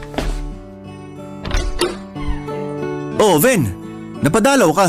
Birthday kasi ng pangalawa ko, tapos ako ay nataasan ni Commander na magluto. Naisip ko na dalaan kayo ng mga ulam na niluto ko bago pa maubos. Kaso wala ka naman kanina sa terminal natin. Sabi ng mga kasama natin dun, di ka raw pumasada. Ganun na nga. Pero plano ko sana mamasada na lang mamayang hapon. Buti pala naisipan kong pumunta rito sa bahay nyo. Pasensya ka na ha. Di ko na kayo naimbitahan sa birthday ng anak ko. Di naman din kasi karamihan yung handa namin. Tamang luto lang para sa pamilya. Oh, ito pare. Kunin mo na. Ay, naku, salamat. Ayos lang naman yun. Nag-abala ka pa. Ikaw pa ba? Tsaka baka sakaling magustuhan ni Regine yung mga niluto ko. Bali lechong paksiw yan, meron ding menudo na walang atay ng baboy. Sabi na kahit hindi mo pa sinasabi kung ano yung niluto mo, amoy na amoy ko na. Tama ako, lechon paksiw nga sa kaminudo. Oo, paborito ni Mrs. tsaka ng mga anak ko kaya ni-request nila. Akin na, dali, kakain na ako. Oh, ayan. Grabe, excited na ako. Salamat ulit, Ben. Buti na lang dumating ka kasi kanina pa talaga ako nagugutom. Ha? Bakit? Di pa ba kayo kumakain? Kakain na nga sana kami bago ka dumating. Kaya lang hindi ko gusto yung ulam na niluto ni Gab. Ganyan ka naman Sumiselan ka na sa pagkain simula nung naglihi ka. Anong sumiselan? Isa talagang ayoko ng luto mo. Hindi na nga masarap tapos madalas pa akong nasusuka. Alangan namang pilitin ko sarili ko na kainin yun. Di nagduduwal ako dun sa lababo. Okay lang naman sana na hindi mo kainin kung talagang nasusuka ka. Pero kailangan mo pa ba akong pagsalitaan ng hindi maganda? Kung ano-anong masasakit na salita ang sinasabi mo sa akin at sa luto ko. Hindi mo na naisip na pinaghirapan ko yun. Pakiramdam ko tuloy wala na akong ginawang matino. Ang drama mo naman. Magdadrama talaga ako. Kasi nakakasama ka na ng loob. Shh, Gab, uy, teka. Kumalma ka muna. Hirap kumalma Nakakatampo. Buntis si Regine, pre. Naglilihi siya. Tsaka kung may pagpipilian naman siya, malamang di ka naman niya pahihirapan sa mga pinaglilihian niya. Buti pa si Ven naiintindihan ang hirap naming mga buntis sa paglilihi. Naiintindihan ko rin naman Naiintindihan daw pero kasasabi mo lang na nagtatampo ka. Kung makapagsalita ka, akala mo hindi mo anak tong dinadala ko Napaka-arte mo, kagigil ka.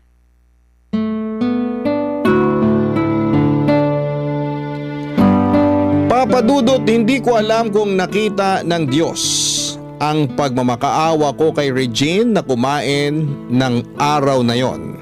Kaya pinadala niya si Ven sa bahay namin. Sakto na may bitbit itong mga ulam na himalang nagustuhan ng kinakasama ko. Sa katunayan, nilantakan niya ng nilantakan ang mga ulam na dala ng kumpare ko hanggang maubos ito. Kahit na matapos naming magkasagutan ay masaya pa rin ako dahil kumain siya. Simula noon ay lagi nang nagdadala ng ulam sa bahay namin si Ben. Pero kapag hindi ang kumpare ko ang nagluluto ay nalalasahan niyo ni Regine. Kaya ang ending ay hindi na niya kinakain ng ulam na ibinibigay sa amin. Iyang-hiya ko kay Ven pero sabi niya wala naman daw kaso yon. Masaya siya na nakakatulong na matugunan ang paglilihi ni Regine. Kaso napansin ko na inaraw-araw na niya ang pagdadala ng lutong ulam sa bahay namin.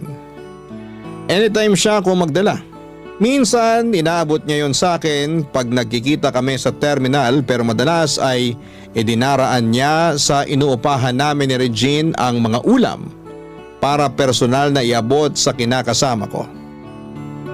Isang gabi nagsabi sa akin si Regine na gusto niyang magluto ng espesyal at masarap tapos ay imbitahan ko raw si Ven sa bahay namin para kumain. Pasasalamat daw niya yon sa lahat ng mga lutong ulam na binibigay nito sa kanya. Naisip ko na wala namang masama doon kaya inimbitahan ko si Ven sa bahay namin para magtanghalian. Habang kumakain kami ay napansin ko na sarap ang kumpare ko sa lutong sinigang sa miso ni Regine. Tapos ay nakatitig lamang sa kanyang kinakasama ko na para bang unti-unting naguhugis puso ang mga mata niya. Doon ako biglang nakaramdam ng selos dahil feeling ko ay may sarili silang mundo at hindi ako doon kasama Papa Dudut.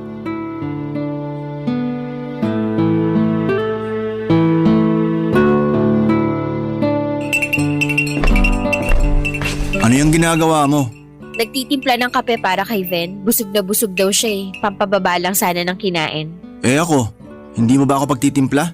Hindi ka naman mahilig sa kape ah. Saka sabi mo, sumasakit tiyan mo pag umiinom ka ng kape kaya nasi-CR ka agad. Oo, pero gusto ko rin magkape. Bakit si Ven lang pinagtitimpla mo? Dapat ako rin. May isang sachet pa doon, timplahin mo kung gusto mo. Bakit ako pagtitimplahin mo? Tapos si Ven pinagtimpla mo? Parang di naman yata patas yun. Paano hindi naging patas yun? Eh may kamay ka naman. Gamitin mo para magtimpla ng kape mo. Tutal, sabi mo gusto mong uminom. Ayoko magtimpla. Gusto ko pagtimpla mo ako kagaya nung kay Ven. At bakit mo gagawin yun? Ano ako, katulong mo? O ayos lang ba kayong dalawa? Lumapit na ako kasi parang kanina ko pa naririnig pangalan ko eh. May problema ba? Wala yun. Anong wala? Meron! Sinabi ngang wala. Saka mahiya ka nga sa kumpare mo para kang siraulo. Bakit ako mahihiya sa kumpare ko? Eh siya nga dapat ang mahiya kasi mukhang asikasong-asikaso mo siya. Tapos ako etsipwera. Teka, sandali pare. Ano sinasabi mong itsapwera ka? Kunwari ka pandamukol ka. Pero kitang-kita ko na tuwang-tuwa ka habang pinagsisilbihan ka ni Regine kanina. Kung todo puri ka pa sa luto niya na kesyo masarap, ganito, ganyan. Bakit? Noon ka lang ba nakakain ng sinigang sa miso? Akala mo kung sinong kritiko. Di ka nalang ngumuya at lumunok ng tahimik. Ang labo naman nun, Gab. Sobra naman ata yung mga pinagsasabi mo. Ikaw ang sumusobra. Gab, ano ba? Tumigil ka na nga dyan para ka namang bata eh. Ako pa ngayon ang parang bata? Eh ako kaya kinakasama mo rito? Saglit hindi ko na nasusundan. Ano ba pinupunto mo? Na gusto kong agawin si Regine sa'yo? Oo! Eh tama naman pala tong si Regine eh. Para kang bata akong mag-isip. Suntukan na lang kaya. Tara, halika. Doon tayo sa labas ng bahay nyo. Babaragin ko yung mukha mo para magtanda ka. Baka ang uso mo paduguin ko. Pwede ba? Tumigil na nga kayong dalawa. Itong si Gab ang patigilin mo. Wag ako. Nababaliw na ata atong mokong na to eh. Ako pa talaga ang baliw? Eh ikaw nga sip-sip eh. Papasip-sip ko sa yung dugo mo pag pinaputok ko yung uso mo. Gawin mo na yung gagawin mo dahil pa sinasabi eh. Ano? Akala ko ba papuputokin mo ang uso ko? O asa na? Simulan mo na. Wala ka pala eh. Pag hindi pa kayo tumigil, magtatawag na ako ng barangay tanod. Sige, gawin mo. Para pag-usapan tayo ng mga tao dyan sa labas. Gagawin ko talaga kasi nakakabwisit ka na. Bakit ba sa akin ka buwisit na buwisit? Ano bang ginawa ko? Nagtanong ka pa talaga, eh ikaw kaya pasimuno ng kaguluhang to. Wala akong ginagawang masama. Anong wala? Dinamay mo ako sa selos mo tapos sasabihin mo na wala kang ginagawang masama? Bobo ka ba? Sinong di magsiselos? Eh kung todo asikaso sa'yo yung kinakasama ko, tapos ikaw naman hinahayaan mo lang. Grabe, hindi ganyan pagkakakilala ko sa'yo, Ven. Hoy, para sabihin ko sa'yo, pamilyado na akong tao. Loyal ako sa misis ko. Isa pa, di ko naman type tong si Regine eh. Hindi rin naman kita type, no? Mabuti na yung ganon, nagkakaintindihan tayo. Itong si Gab kasi parang tanga, masyadong malisyoso. Makaalis na nga. Nasira na ang araw ko dahil sa inyong dalawa. Inimbitahan niyo ako rito tapos nadamay niyo ako sa mga kabalbalan niyo. Araw mo ba nasira eh, nakikain ka na nga. Manahimik ka na sabi, Gab! Alam mo, kasalanan mo to eh. Tama si Ven, masyado kang malisyoso. Wala naman kaming ginagawang masama pero kung ano-anong nasa isip mo, baka nakakalimutan mo. Kumpare mo yung taong yun. Kaibigan mo rin at para ng kapatid ang turing mo. Ikaw pa nga may sabi nun, di ba? Lagi mo pa nga binibida pero anong ginawa mo? Nang dahil sa selos mo na wala sa lugar, eh sinira mo na yung pagkakaibigan nyo. Nakakainis ka talaga?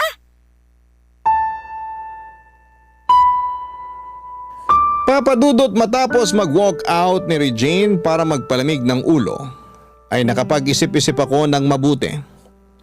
Doon ko na na-realize na masyado nga akong naging malisyoso at nagpadala kaagad sa bugso ng damdamin. Grabe ang pagsisisi ko matapos kong mapagtanto na tama nga ang kinakasama ko dahil sinira ko ang pagkakaibigan namin ni Ven. Simula ng araw na yon ay hindi na ako kinausap ng kumpare ko kahit na nagkikita kami sa terminal ng tricycle. Hindi nagtagal ay nagkabati naman kami ni Regine. Hindi pa rin nawala ang paglilihi niya hanggang makapanganak siya pero masasabi ko naman na hindi niya ako masyadong pinahirapan sa mga pagkain na gusto niyang kainin. Nagkausap din kami ng masinsina na tumingi siya ng tawad sa akin dahil masyado niya akong napahirapan sa paglilihi niya. Hindi raw niya yon sinasadya. Nagsorry din ako sa kanya dahil sa pagdududa ko sa pagmamahal niya sa akin. Kaya nga bago may panganak ang baby namin ay nagkapatawaran na kami. Kaya lang hanggang ngayon ay inuusig pa rin ako ng konsensya tungkol sa ginawa at mga sinabi ko kay Ven. Gusto kong mag-sorry sa kanya pero nahihiya ako. May pagka-ma-pride din kasi ako. Pero ayoko namang habang buhay na hindi maging maayos ang relasyon namin bilang magkumpare at magkaibigan.